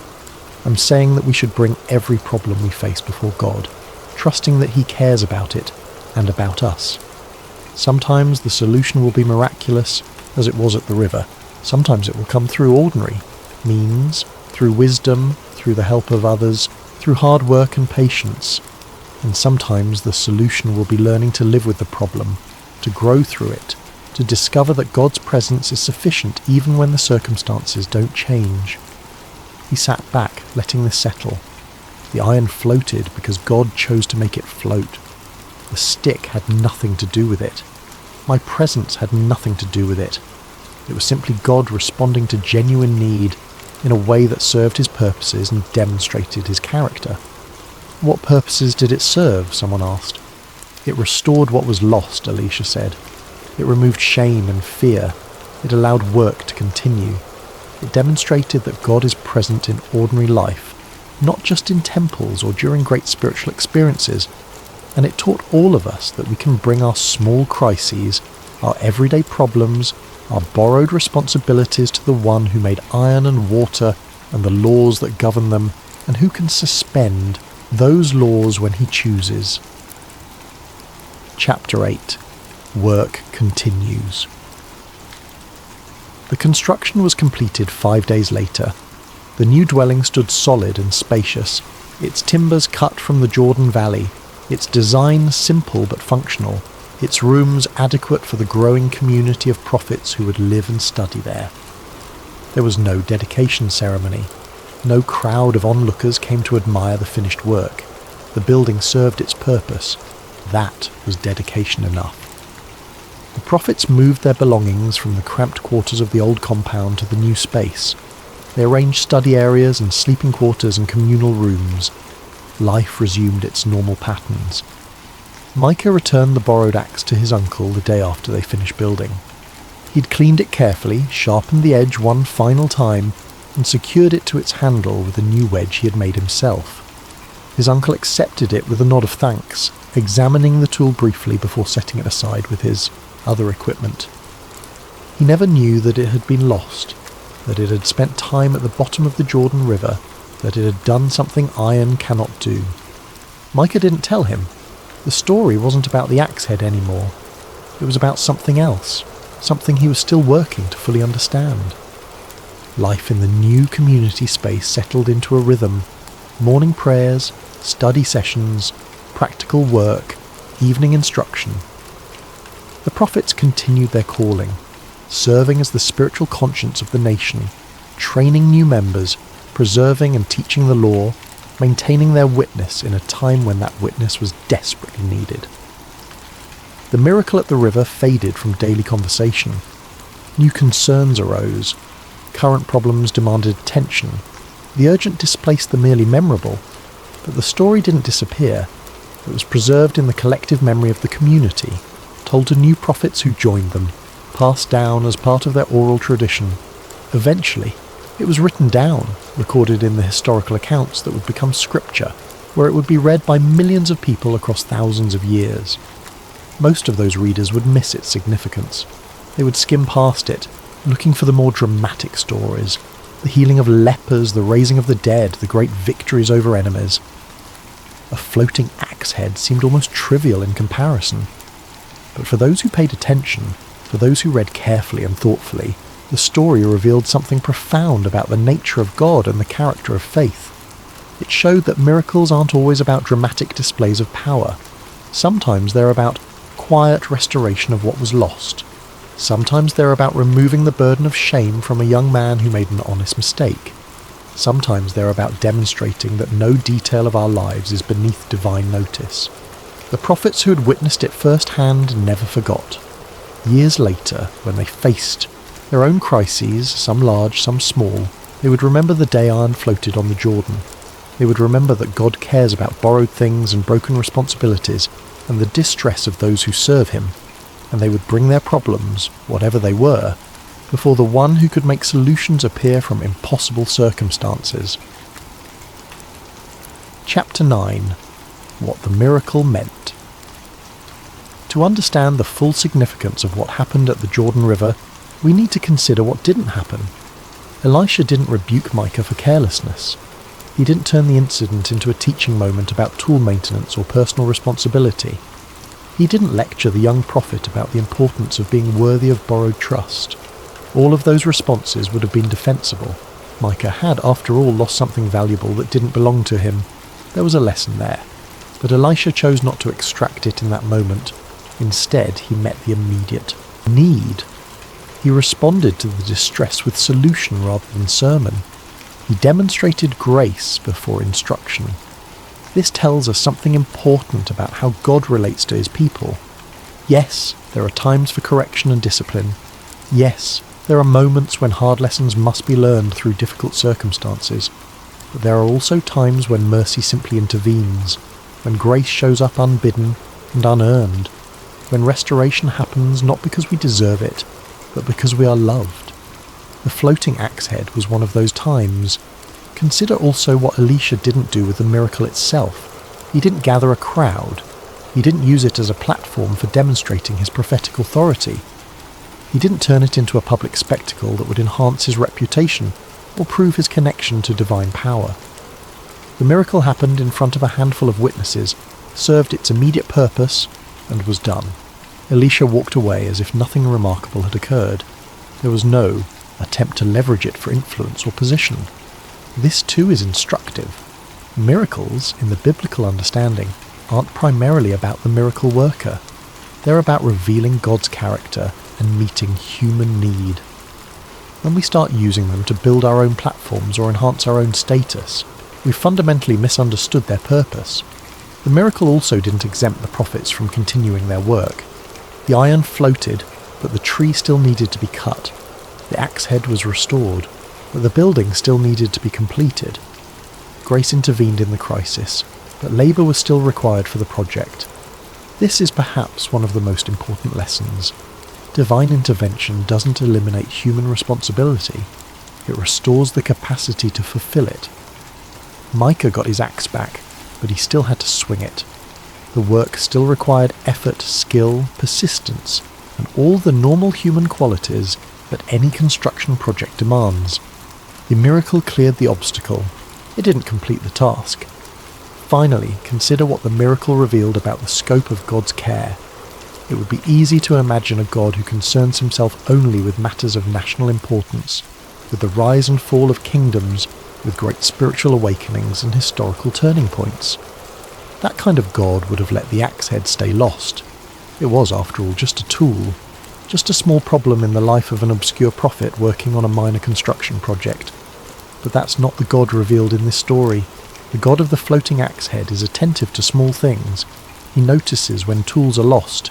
He responds to the distress of young men who feel they've failed a simple trust. He cares about borrowed responsibilities and the shame that comes from believing we've proven unworthy. This is a God who can be approached with problems that seem too trivial to bother him with. A God who won't dismiss our concerns as insignificant just because they don't shake nations or redirect history. The prophets learned this lesson that day at the Jordan. They learned that they could bring anything to God, not just their great spiritual questions or their profound theological dilemmas, but their practical problems, their everyday crises, their small losses and honest mistakes. They learned that faith operates as much in the ordinary spaces of life as it does in the extraordinary moments, that God's power is as available for a lost axe head as it is for a divided sea, that nothing is too small to matter when it causes genuine distress to one of his people. These lessons transformed how they lived. They became men who brought everything to God, their work, their relationships, their doubts, their failures, their small victories and minor setbacks. They learned to live in constant awareness of divine presence, not just during formal prayer or study, but during the mundane activities of daily life. And in learning this, they became more fully human. Because humans were designed to live in relationship with God, to bring all of life, all of it, into that relationship, the sacred and the secular, the profound and the trivial, the great crises and the small losses. All of it matters because we matter, because God doesn't love us only when we're doing important things or facing dramatic challenges. He loves us in the ordinary moments too, in the work crews beside muddy rivers, in the panic of lost tools and borrowed responsibility, in the relief of restoration, and the gratitude of grace received. Epilogue: when God meets us where we work. The story of the floating axe head occupies only a few verses in the biblical narrative. It's easy to miss, sandwiched between accounts of military conflicts and political intrigue. Readers often skim past it, assuming it's a minor incident with little significance. but those who slow down, who read carefully, who allow the story to speak on its own terms rather than rushing past to more dramatic material, they discover something valuable. They discover that not every miracle needs to reshape history. Some simply restore what was needed for the day. Some make it possible for ordinary work to continue. Some remove obstacles that, while not nationally significant, were devastating to the individual who faced them. They discover that God is present in work sites and construction projects, in the practical tasks that occupy most of our days. That faith isn't reserved for temples and prayer closets, but extends to riverbanks and timber cutting, to borrowed tools and honest labour. They discover that crying out in genuine distress is never inappropriate, even when the problem seems small by objective standards. That God doesn't dismiss our concerns because they don't meet some threshold of importance. That what causes us genuine anguish is worthy of divine attention, period. And they discover that solutions can come in ways we never imagined, through means we couldn't have conceived, by paths we would never have thought to explore. That our job isn't to figure out how God might solve a problem, but simply to bring the problem to Him and trust that He cares enough to respond. These are profound lessons wrapped in a simple story. Iron floating on water, a stick thrown into a river, a young man reaching out to receive what had been lost, a quiet miracle that changed everything and nothing, that reshaped one man's understanding while leaving the world largely unchanged. The construction was completed. The building stood.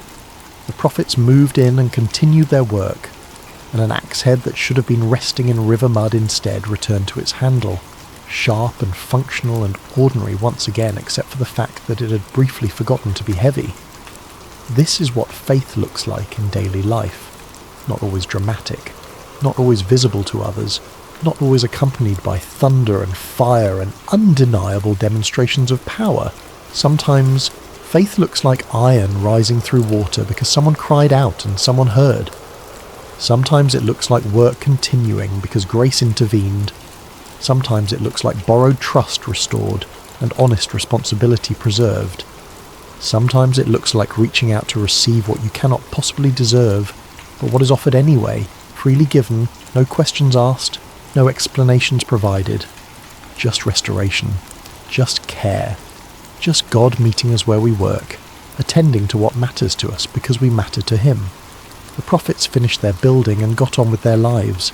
The miracle became a memory, and the memory became a story, and the story became scripture.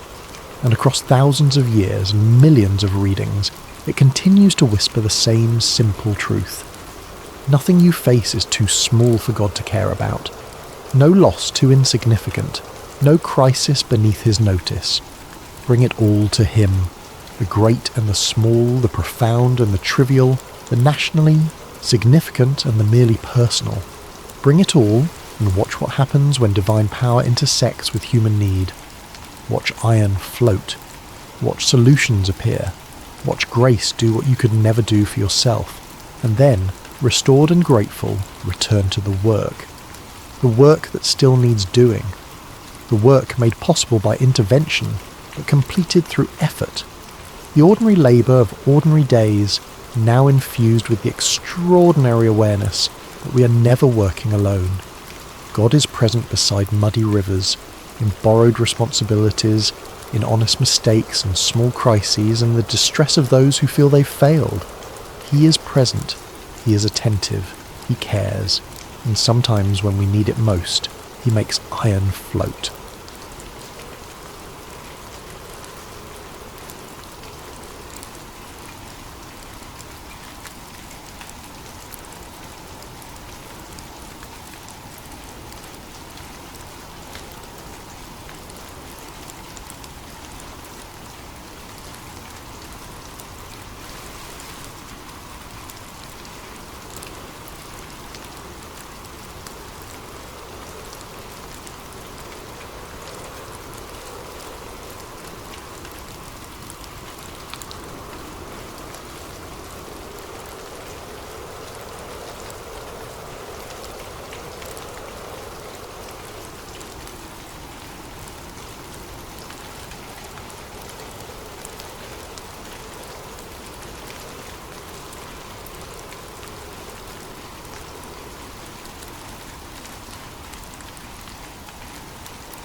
There is a particular kind of silence that comes when a land begins to die. It is not the silence of peace. It is not the quietude of a still evening, or a soft and windless afternoon when the birds have settled and the insects have gone quiet, and the whole world seems to be breathing slowly in unison. That kind of silence is restful. That kind of silence is a gift. The silence that comes to a dying land is something entirely different, something heavier, something that presses down on cracked earth and bare hillsides and empty riverbeds, something that settles into the spaces where water used to run, where children used to splash, where women used to gather and talk and balance vessels on their heads and walk home through the evening light full of the day's good work and the small satisfactions of ordinary life. This is the silence of absence, the silence of waiting for something that stopped coming, the silence of a land that has been holding its breath so long that it has begun to forget what breathing felt like. This is where our story begins tonight. Not in a palace, not in a temple, not in the great gleaming corridors of power where kings make decisions and history gets written in official language. It begins in dust. It begins in heat. It begins in a landscape that has forgotten the smell of rain so completely that the people who live within it have started to wonder, quietly and privately and in the dark hours of the night, whether rain was ever real at all. Whether the memory of green fields and overflowing wells and grain heavy with moisture, and the particular sound that water makes when it runs freely over stones, whether those things were real, or whether they were only something the mind invents when it is desperate enough. The drought had come without warning, the way the worst things always do. One day the skies were ordinary, pale blue, full of the same soft clouds that had always drifted across the hills of Israel. The rivers ran where they had always run. The livestock moved through grass that was still green enough to sustain them. The women at the wells drew water with the easy rhythm of long practice, not giving a single thought to what they were doing, because water had always been there, and there was no reason to imagine it would not always be there. And then a man stood before the king of Israel and changed everything with a sentence. His name was Elijah. He was a Tishbite from the hill country of Gilead, a region east of the Jordan, rugged and remote, a place that produced people who were not easily impressed by the arrangements of power. He came before King Ahab not with a petition or a diplomatic gesture or the careful language of a man who wants something from the court. He came with a declaration, and what he declared was this: "As the Lord God of Israel lives, before whom I stand, there shall be neither dew nor rain these years, except by my word." That was it. That was the whole message. No explanation, no negotiation, no softening of the edges. The rain was stopping. The dew that came before the rain, the first gentle moisture that the earth collected in the early hours before the sun drove it away, even that was stopping, and it would not return until Elijah said so. Ahab was not the kind of king who received that sort of message well. He was a man who had already earned a reputation in the historical record as one of the most troublesome kings Israel ever produced. Not necessarily the most violent, not the most militarily disastrous, but morally and spiritually the most corrosive. He had married a woman named Jezebel, the daughter of the king of Sidon, and through that marriage had imported the worship of Baal and Asherah into Israel with an enthusiasm that went far beyond political accommodation. He had built a temple to Baal in Samaria. He had installed the altars. He had allowed the prophets of the Old Covenant to be hunted down and killed, while the prophets of foreign gods were fed and maintained at the royal table. And now a man from Gilead was standing in his court, telling him it would not rain. The weeks that followed turned into months, and the months told the truth that the declaration had promised. The rivers did not just slow, they vanished. Not gradually, not with the kind of graceful diminishment that might have allowed for adjustment and preparation. They simply stopped. The Jordan pulled back from its banks. The tributaries that fed it, from the hills, dried into pale channels of pebble and powdery earth. The wells began to show their bottoms. The crops went from yellow to brown to a kind of ashen grey that no longer even looked like it had once been alive. Animals grew lean. The sound of livestock lowing in hunger became a constant presence in the villages, a low and persistent note of distress that the people heard in their sleep, and carried with them into their waking hours and could not escape. Children grew quiet. Hunger does that to children eventually, strips away the noise and the movement and the endless bright energy, replacing it with a stillness that is heartbreaking to witness in any young face. Mothers went without food so their children could have more. Fathers made choices that fathers in comfortable times never have to think about. The social fabric of the land, the ordinary texture of daily life that people take for granted until it is gone, all of it began to fray at the edges and then in the middle and then everywhere at once. The people of Israel were in something they could not outlast on their own. God had provided for Elijah through those first desperate months in a manner that was remarkable both for its faithfulness and for its strangeness. He was told to hide himself by the brook Cherith, east of the Jordan, in the wilderness beyond the sight of the court and its anger. He went, and what came to him there was not conventional. Ravens, dark-winged scavengers, birds that in the law of Israel were considered unclean, birds that fed on carrion and were associated in the popular imagination with death and desolation. These were the creatures appointed to carry bread and meat to the prophet. Morning and evening they came. Morning and evening they brought what was needed. And Elijah drank from the brook and ate what the ravens brought and lived in the wilderness, while the country he had come from suffered the consequences of its choices. There is something worth pausing over in that image. The provision did not come through clean channels. It did not arrive in the way that a properly religious person might have expected or preferred. Ravens were not supposed to be agents of grace. Unclean birds in a dry wilderness, carrying food to a hiding prophet. This is not the arrangement that looks from the outside like God taking care of his servant. And yet it was exactly that. The provision was real. The food was real. The brook was real. And every morning and every evening the thing that was needed arrived, delivered by creatures who had no idea they were doing anything holy. For a time. And then the brook dried up too. It did not happen all at once. Elijah would have watched it happening, the way you watch things that you do not want to acknowledge because acknowledging them would require you to do something about them. The water level dropping by small degrees, the rocks at the banks beginning to emerge from the surface, showing their dry upper sides for the first time in perhaps years. The sound of the water changing, growing thinner, higher pitched, the confident rush of a moving brook thinning into a trickle, and then into something barely audible, a whisper of movement that could almost be mistaken for the wind. Until one morning there was no sound at all, just a damp depression in the pale earth, just the memory of where water had been. The provision had not failed. This is the important thing to understand. The provision had not been withdrawn or withheld as punishment or as abandonment. It had simply moved. The brook had served its purpose, and now the next thing was beginning. And Elijah, who had learned by now to live in the presence of instructions he did not entirely understand before he followed them, waited to hear what came next. What came back was not what he might have expected.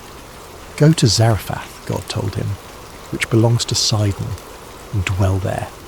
Behold, I have commanded a widow there to feed you. Zarephath was not in Israel. This needs to be understood clearly because the geography matters enormously to the meaning of what follows.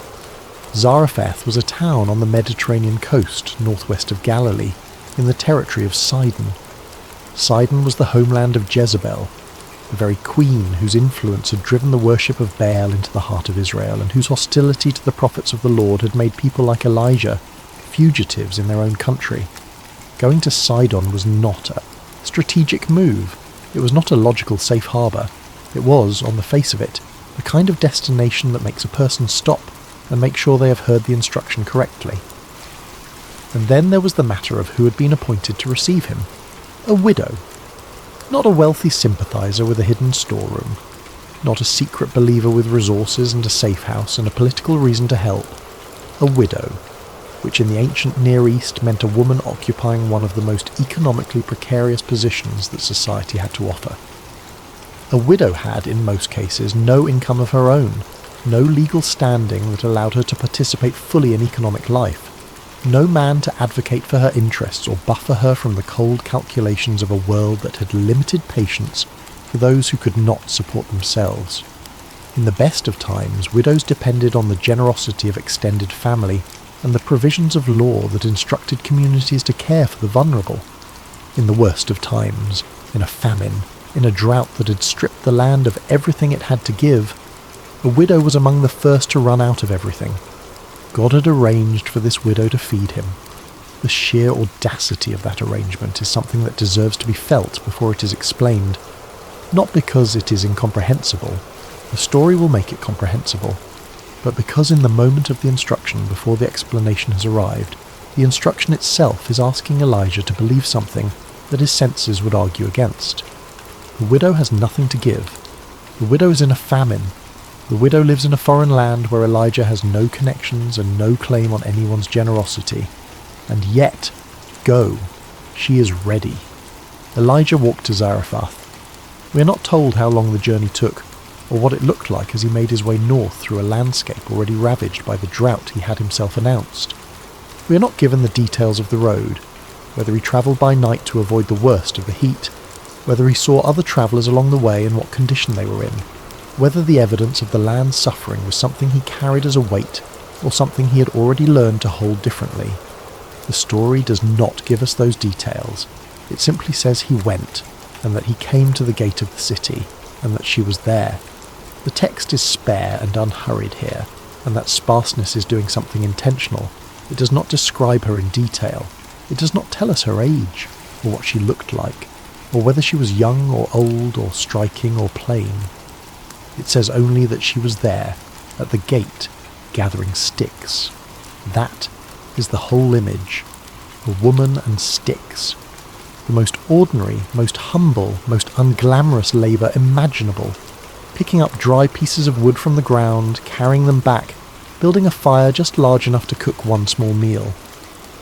But if you understand what those sticks are for, if you know where she's going when she leaves the gate, then the image is not ordinary at all.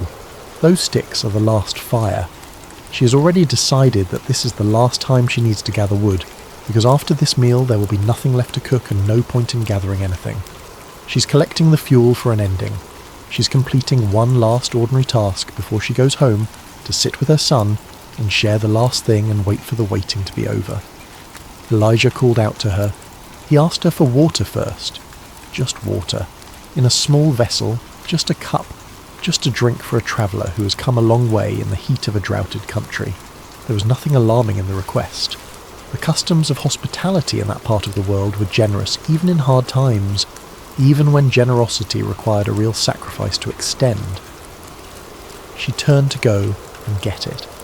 She was already walking away from him, already responding to the request with the automatic courtesy of someone who knows what is owed to a stranger at the gate, already putting his need ahead of her own, without thinking about it, because that is what the culture she had been raised in required, because that is what decent people did. And then he said, "Bring me a piece of bread also." She stopped. And what she said in that moment is one of the most quietly devastating passages in the entire Old Testament, and it deserves to be heard fully before we move past it. She did not wail. She did not perform her desperation for the stranger at the gate. She did not collapse into visible suffering or deploy the markers of loss in the hope that they might produce a response. She simply spoke the truth of where she was, with the particular flatness that comes when someone has passed through all the stages of fear and panic and desperate calculation and has arrived at the other side, a place of plain acceptance, the place where you have already made your peace with what is coming, and the pretense of hope has become too expensive to maintain. "As the Lord your God lives," she said, and there is something significant already in those words, because she speaks of Elijah's God rather than her own, acknowledging without explanation that this man comes from a different religious world. "I have nothing baked. I have only a handful of flour in a jar and a little oil in a jug.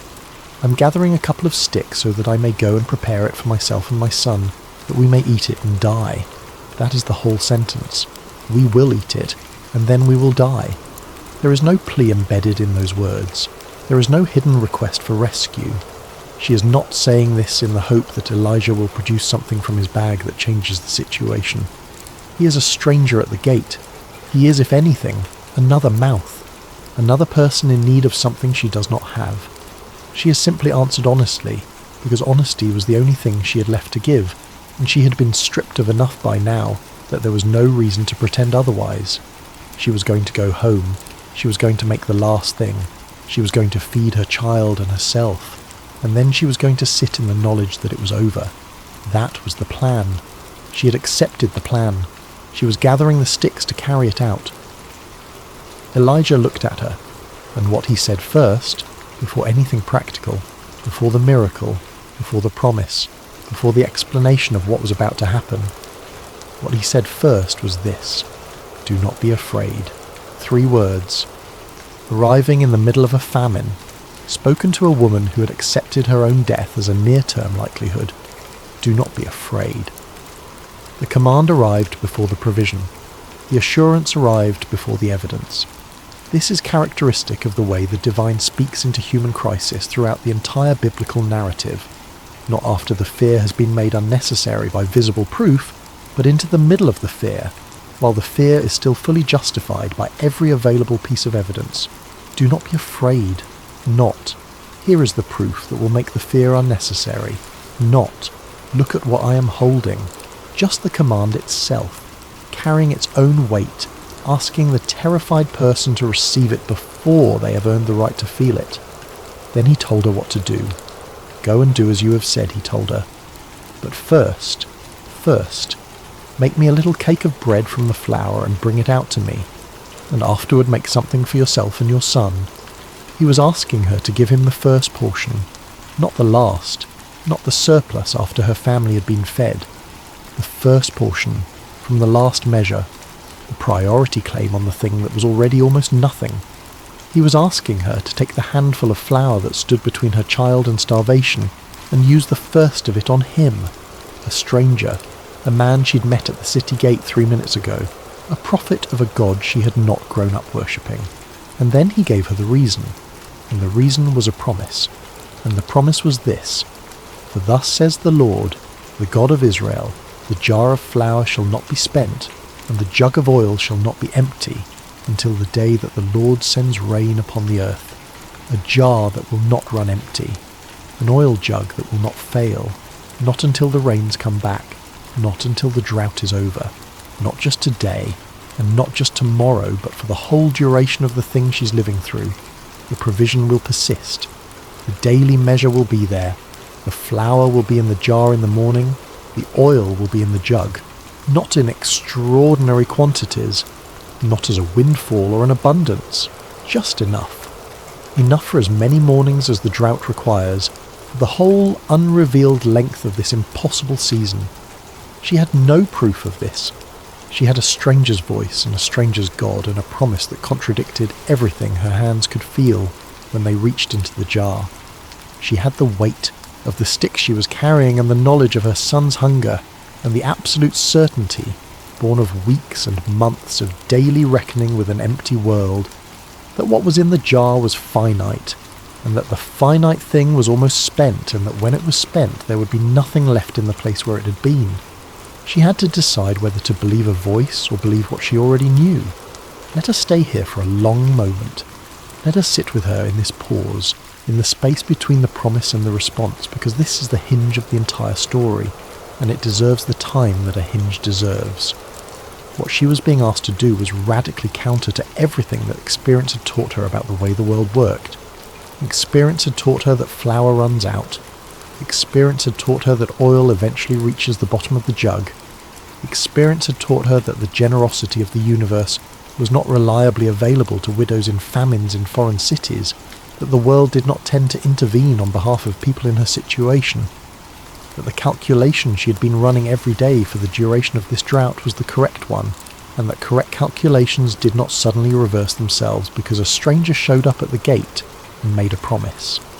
And yet, a stranger had shown up at the gate and made a promise, and said, "Do not be afraid," first before the promise, which was either the most absurd thing she had ever heard or the most important. She went and did as Elijah said. The text does not give us the interior of that decision. It does not slow down and show us the moment she stood in her kitchen and looked at the jar and reached into it and felt how little was left. It does not show us her son's face as she worked the dough, or whether she said anything to him, or whether she prayed something in the silence of the making. It simply says she went and did. Past the sticks, past the gate, past the careful accounting that had governed every day of the drought, and told her with mathematical certainty what was left and what it would mean when it was gone.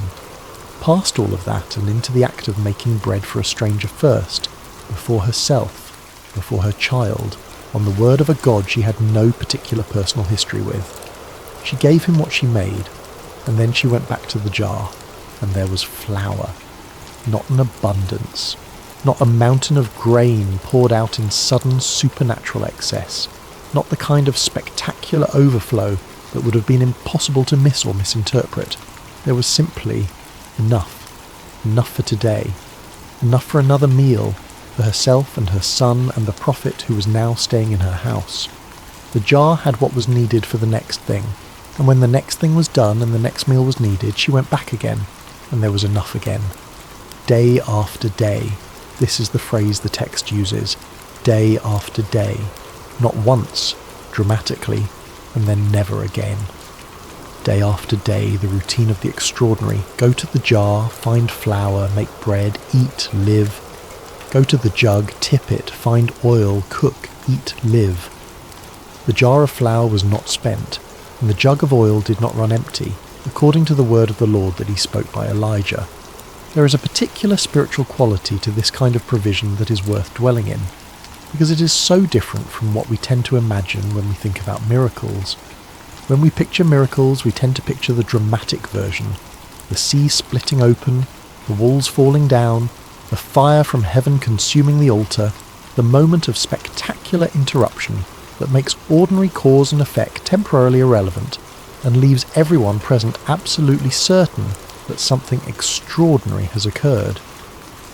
Those miracles exist in the story too, and they have their place and their power.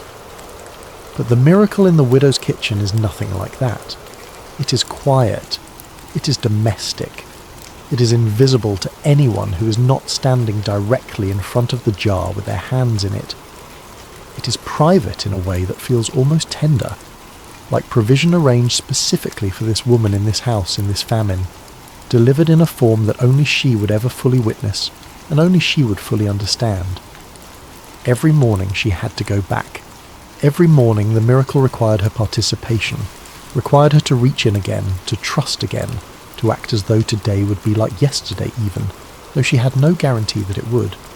The provision did not exempt her from the daily choice. It did not arrive in a form that eliminated the need for ongoing trust. Each day she had to go back and find out. Each day the flour was there to be found. But only because she went to look, only because she kept reaching in. This is in some ways the most honest portrait of what sustained faith actually looks like in practice. Not a single dramatic decision that settles everything forever, not a conversion moment that eliminates all subsequent uncertainty, but a daily practice of returning to the source and discovering, again, that it has not failed. Not a one-time transaction, but a relationship. Not a deposit you make and then draw down as needed, but a well you return to, morning after morning, and find full. Weeks passed. The drought continued. In the world outside the widow's house, the suffering went on. Israel still dry, Ahab still furious, Jezebel still hunting the prophets of the Lord, the land still holding its breath, waiting for a man named Elijah to say that the rain could come back. But in one small kitchen in a foreign city, a woman who had resigned herself to dying was instead alive. Her son was fed, the prophet was housed and cared for, and the jar sat on its shelf as it had sat every day, waiting for the morning, holding what tomorrow would need. There is a detail in this arrangement that can be easy to overlook, but that carries significant weight. The widow was not an Israelite. She was a Sidonian. She had grown up in the religious world of Baal and Asherah, the same world that Jezebel came from, the same spiritual territory whose influence on Israel was the very reason the drought had come in the first place. She had no covenant history with the God of Israel. She had no tradition of expectation, no inherited framework through which this kind of provision would have made immediate sense to her. She was, in the technical religious language of Elijah's world, an outsider, a foreigner, someone who had no particular formal claim on the God who was feeding her. And yet she was the one who was chosen. She was the one in whom the provision was housed. She was the vessel through which the miracle flowed, both as recipient and as channel, because by feeding Elijah she was sustaining the very prophet through whom God was working in Israel. The outsider was caring for the insider. The foreigner was housing the holy man. The woman with no official standing in the covenant was doing the work of hospitality that no one inside Israel had been able or willing to do. This is not incidental to the story. This is the story making a claim, a quiet but insistent claim, about where grace goes and how it moves and whose hands it chooses to work through. It goes to the margins. It moves through the unexpected. It chooses the person who the official story would not have thought to look at. It bypasses the institutions and the structures and the people with credentials and finds its way to a widow at a gate with sticks in her arms and flour running out, and it says, "Here. Here is where the miracle will live." And then, when the widow might have thought the hardest part was behind her, when the daily miracle had settled into a rhythm and the worst of the initial terror had softened into the quieter knowledge that the jar would be there in the morning, the story broke open again in the most terrible way. Her son became ill. The text is direct about it in a way that leaves no room for soft interpretation. His illness was so severe that there was no breath left in him. He died. This is not a near-death experience or a serious sickness from which he eventually recovered on his own. A child died. In the house where the miracle was already happening, in the life of the woman who had already given everything she had in an act of faith and been answered with daily provision she could not explain. In that life, in that house, the worst thing happened anyway. Grief, in the ancient world, was not something that people philosophized about in the moment of experiencing it. It was something that arrived in the body before it arrived in the mind, a physical event, a collapse of the ordinary architecture of the self, a falling away of everything that had previously provided structure and meaning and reason to keep going. The widow had already survived the loss of her husband. She had navigated the terrible practicalities of widowhood in a world that had very limited structures in place to support widows, and she had kept going. The drought had come and she had kept going through that too, and the flour had run out, and she had made her peace with the ending, and then the miracle had come, and she had kept going through that too, through the astonishment and the daily practice of trust, and the slowly growing confidence that the morning would bring what the morning needed to bring.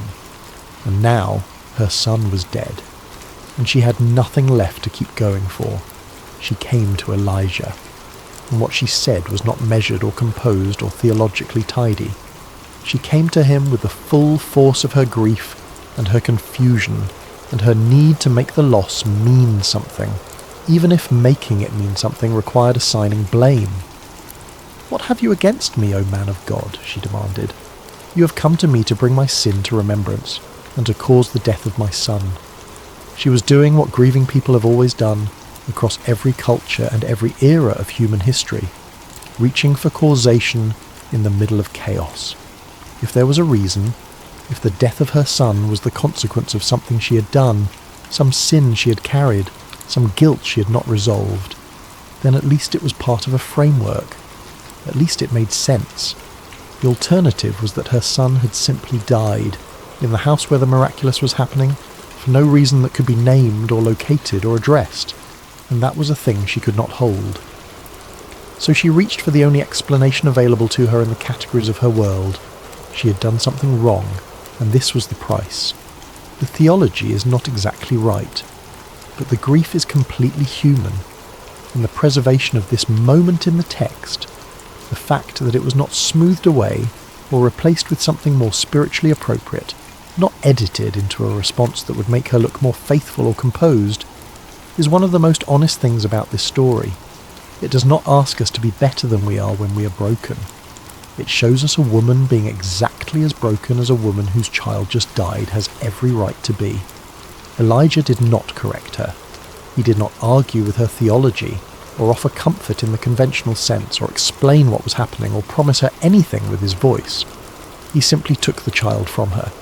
The text says he took him from her bosom, not just from her arms, but from the warmest, most protected place, the place where a mother holds the thing she loves most in the world. And he went upstairs, to the room where he stayed, and he laid the boy on his own bed. And then he prayed in a way that was not dignified. He prayed in a way that was raw and bodily and desperate. The prayer of a man who is not performing his faith for an audience, but is genuinely, urgently fighting for something that matters. "O Lord my God," he said, "have you brought calamity even upon the widow with whom I sojourn, by killing her son?" He was questioning God, directly, in the bluntest language available. He was a prophet, a man who had already demonstrated his closeness to God through the announcement of the drought, through the provision at Cherith, through the miracle of the flour and the oil. And he was standing in a small upstairs room in a foreign city, with a dead child on his bed, and he was saying, "This does not seem right. Is this the plan? Is this what we're doing?" And then he stretched himself upon the child. 3 times, the text says. 3 times he lay his own body down on that small still form, pressing his own living warmth against the stillness, his own breath against the breathlessness, his own life against the absence of life. It is one of the most physically intense moments of prayer in the entire Old Testament. Not the distant petition of a man standing before an altar with proper ceremony and appropriate distance, but the desperate full-body intercession of someone who has no ceremony, left to hide behind, and is pouring everything they have into the asking. "O Lord my God, let this child's life come into him again." 3 times he stretched himself over the boy. 3 times the prayer went up, and the Lord heard the voice of Elijah, and the child's life came back into him.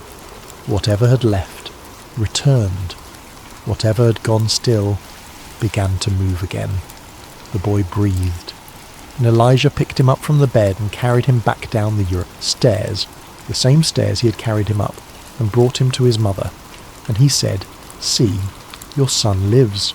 Your son lives." 4 words. The most important 4 words in her world in that moment.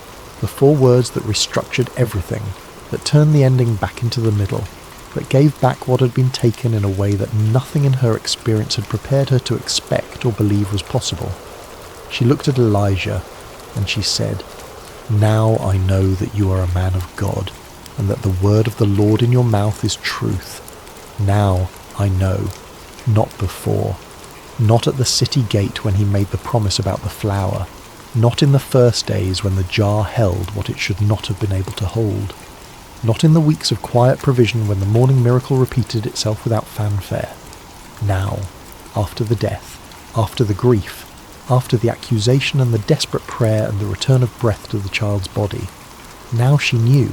Now the knowing was solid enough to carry weight. There is a kind of knowing that only the experience of loss and return can produce. It is not the knowing of information, not the kind of knowledge you receive when someone tells you something true and you believe them because the evidence is persuasive. It is the knowing that is earned through the event itself, through being inside the darkness and finding that even there, in the very worst of it, something holds. Through watching a child die and watching him breathe again and understanding, in a way that bypasses argument and lands directly in the bone, that what is at work here is not human and is not random and is not indifferent to you. She was a widow in Sidon. She had nothing that the official story would have credited. She had no lineage, no covenant, no temple, no tradition that pointed her toward this God. She had a handful of flour and a small jar of oil and a dying child and a stranger at her gate. And through those things, through exactly those ordinary and insufficient things, she had been brought to this moment and this sentence. Now I know that the word of the Lord in your mouth is truth. The story of the widow of Zarephath is not a simple story about miracles, though it is also that. It is not simply a story about faith rewarded, though it is also that. At its deepest level, it is a story about the shape of provision, the daily, quiet, unspectacular, faithful shape of it. The way care arrives not all at once, but in the exact measure needed, exactly when it is needed, in a form that is so modest it could almost be missed by someone who was not paying attention. It is a story about the people through whom grace moves, the overlooked, the foreign, the widow without resources or status or the right religious credentials, The woman gathering sticks at the gate of a city that was not even part of the covenant. It is a story that insists, quietly but firmly, that the miracle is often already present in the life of the person who seems least likely to carry it.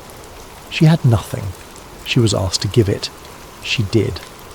And it became enough, not just for her and her son, but for the prophet, and through the prophet for a generation of people, and through the story for every person who has ever stood at the edge of their own empty jar and wondered whether there would be anything left in the morning.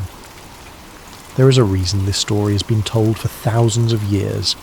There is a reason it survived, not in footnotes or appendices or the margins of the tradition, but in the centre of it, read and reread and passed down through generations of people who found in it something they could not find anywhere else.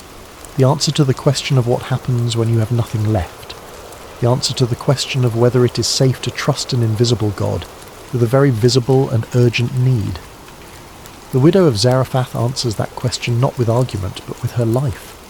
With a handful of flour and a small jar of oil and a decision made at the city gate that she could not have known, in the moment of making it, would change everything. She gave what she had. The jar did not run dry. Her son was returned to her, and she knew. Let the image of that small jar stay with you tonight as your eyes grow heavy, and the thoughts of the day begin to lose their edges. The jar that should have run out and did not. The provision that came not in abundance but in sufficiency, in exactly the amount needed for exactly the day that was given. Not more, not a surplus, not an assurance about every future day laid out in advance. Just enough for today, waiting in the jar when she went to look, and then, when today was done, enough again tomorrow. There is something in that image that the anxious mind can rest against. The worry that says tomorrow will be empty, that what has held so far will finally fail, that the morning will come and the thing you've been depending on will not be there. That worry has an answer, and the answer is not a logical argument. The answer is a woman in Zarephath who reached into a jar that should have been empty and found flour, again and again and again. Wherever you are tonight, whatever drought you're living through, whatever silence has settled over the places in your life that used to be full, this story was preserved for you as much as for anyone, not to promise you that nothing hard will come. The widow's son still died, and the grief was still real, and the night was still dark before the morning arrived. The story does not lie about that, but it tells you that the morning came, that the breath came back, that the oil did not fail, that the jar was there. Day after day after day the jar was there. It is worth spending more time with Elijah himself, because he is not simply a vehicle for the miracle in this story. He is a full participant in it, a man who is himself being formed by the same events that are forming the widow. When he arrived at Zarephath, he was not a prophet in comfortable possession of his power. He was a man on the run. He was a man who had announced a national catastrophe and then had to live in hiding while it unfolded.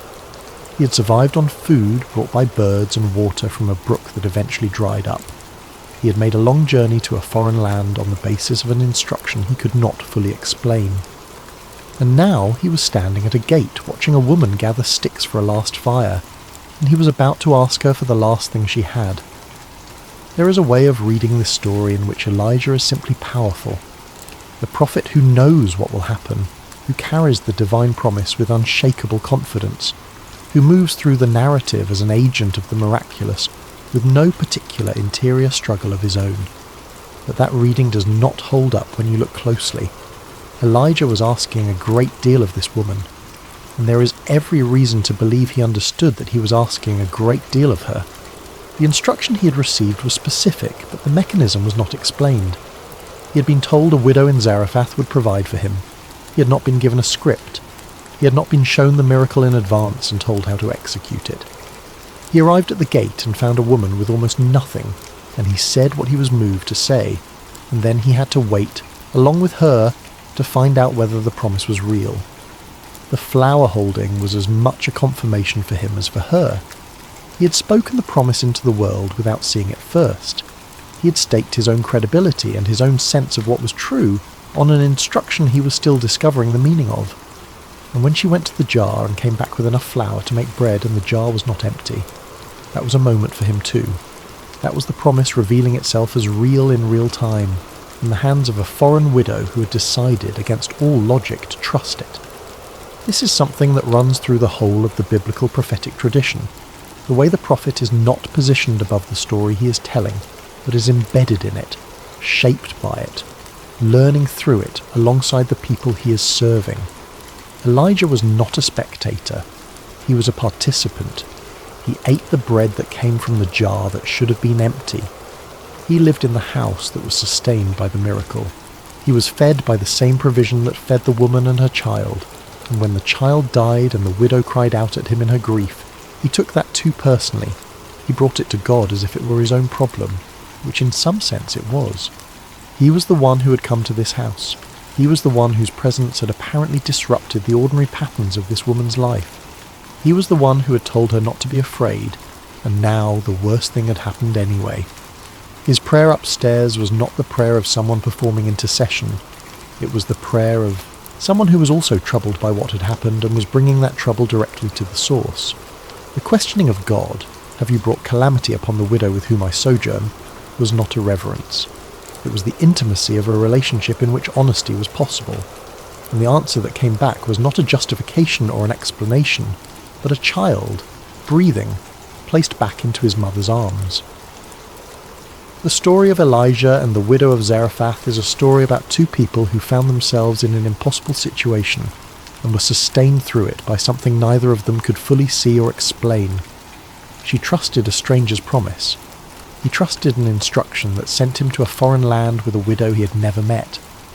And through both acts of trust, hers and his, a miracle was able to take up residence in an ordinary kitchen and do its quiet work for weeks and months in the middle of a famine. There is a tradition of reflection on this story that asks what it means for the widow to be from Sidon. It is the homeland of Jezebel, which is to say, it is the origin point of the very religious influence that had corrupted Israel and triggered the drought. The spiritual poison that was draining Israel had come from there, and yet the grace that sustained the prophet during the drought also came from there. The same geography that produced the problem produced part of the solution. The same nation that was the source of Israel's spiritual crisis was the host of Israel's prophet in his most vulnerable season. This is a pattern that appears throughout the prophetic literature, the unsettling insistence that God is not contained by the boundaries of the chosen people, that the covenant is a starting point, not a limitation, that the grace which flows from the covenant is not restricted to those who are formally within it. The widow of Zarephath received what was given without being formally qualified to receive it, and Jesus himself would later point to her story as a deliberate illustration of this principle. There were many widows in Israel in the time of Elijah, he would say, and Elijah was sent to none of them, but to a woman in Sidon. The grace went where it went. It was not limited by the categories the official story had established. This should not make us uncomfortable. It should make us curious. It should make us pay attention to the places we are not looking, the gates we walk past without stopping, the people whose sticks we do not notice because we are thinking about something else. The miracle was already present in the widow's life before Elijah arrived. She had been appointed before he came. She was already carrying the provision inside the limits of her impossibility. She just needed someone to say the words that would unlock it. There is also something to be said about the nature of the ongoing daily provision and what it demands of the person receiving it.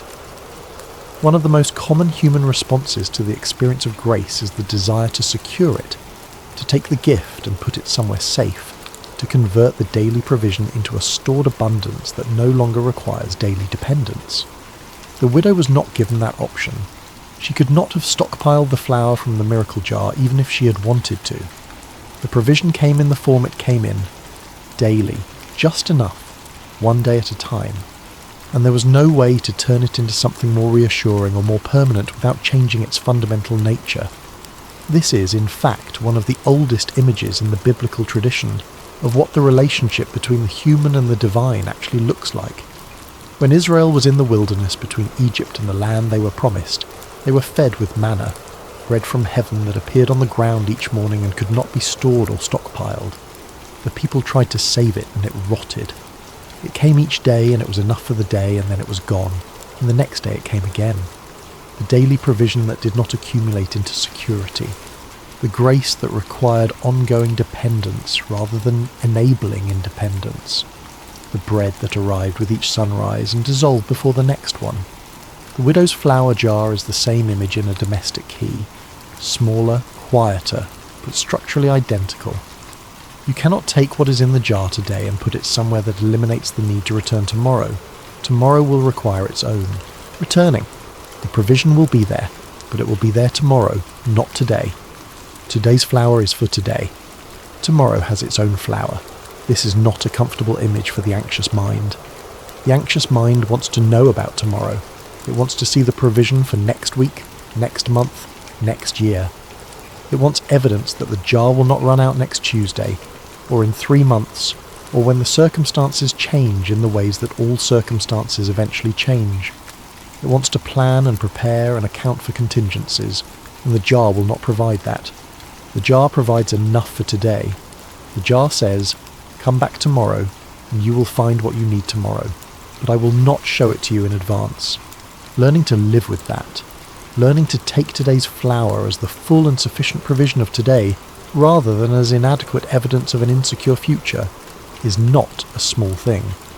It is, in fact, one of the central challenges that this story is describing. The widow had to do it every morning. Every morning she went back to the jar, not knowing with absolute certainty whether it would hold. Every morning the jar held, but she had to go and look in order to discover that. The discovery was not available in advance. The trust was not made unnecessary by proof. It was renewed each day in the act of returning. This is the life of faith stripped down to its most essential form. Not the dramatic moment at the gate, though that moment matters. Not even the spectacular return of the child from death, though that matters too. The life of faith is the daily return, the daily reaching in, the daily discovery that the thing you feared would be empty is, again, sufficient.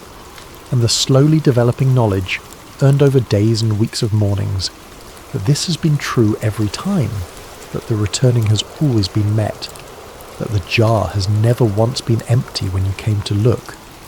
The widow of Zarephath came to know that. She earned it morning by morning, and when her son died, and she cried out in her grief, and the deepest thing she knew was taken from her, she was brought through even that, because the God who had sustained her through the famine was not a God who only worked in comfortable circumstances. The provision extended even into the place where provision seemed most impossible, even into death itself and back out the other side. "Now I know," she said, "now I know. The word of the Lord in your mouth is truth." She had not started from that place. She had started from a gate with sticks in her arms and flour almost gone and the rational expectation of death. She arrived at the testimony not because someone convinced her of it with arguments, but because she lived it. Because she made the decision, and the decision was met, and she came back the next morning and the decision was met again, and she kept going back and it kept being met, and then the worst happened, and even that was met, and there was nowhere left to go except to the knowledge that she now knew. This is what the story offers to everyone who hears it. Not a logical proof, not a theological argument, a witness, a woman with no credentials in a foreign land, with no particular reason to be believed and every ordinary reason to be dismissed, standing on the other side of famine and grief and the impossible return of her child and saying, "I know, I have been in the thing, and I know." The jar did not run empty. It held, and she held. And the morning came. Let your breath be slow now. Let the images of this story settle like flour, like oil, like the quiet of a house where the impossible has been happening so long that it has started to feel like the ordinary shape of things, the cracked earth of a drought, a woman at a gate, a stranger's voice saying, "Do not be afraid," a handful of flour becoming enough, a child breathing again, a woman with a new knowing. These are the things that the night carries to you from 3,000 years ago, carried like bread by ravens, arriving in a form that is stranger than you expected, but real, completely, undeniably real. Whatever you're facing when you close your eyes tonight, whatever drought has settled over the part of your life that most needs rain, The story has already accounted for it.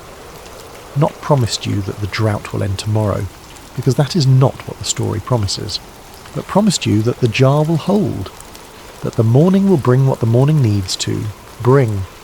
That daily provision is real provision, even when it does not look like abundance, that just enough is not nothing, that just enough given day after day after day by something that does not run out is everything.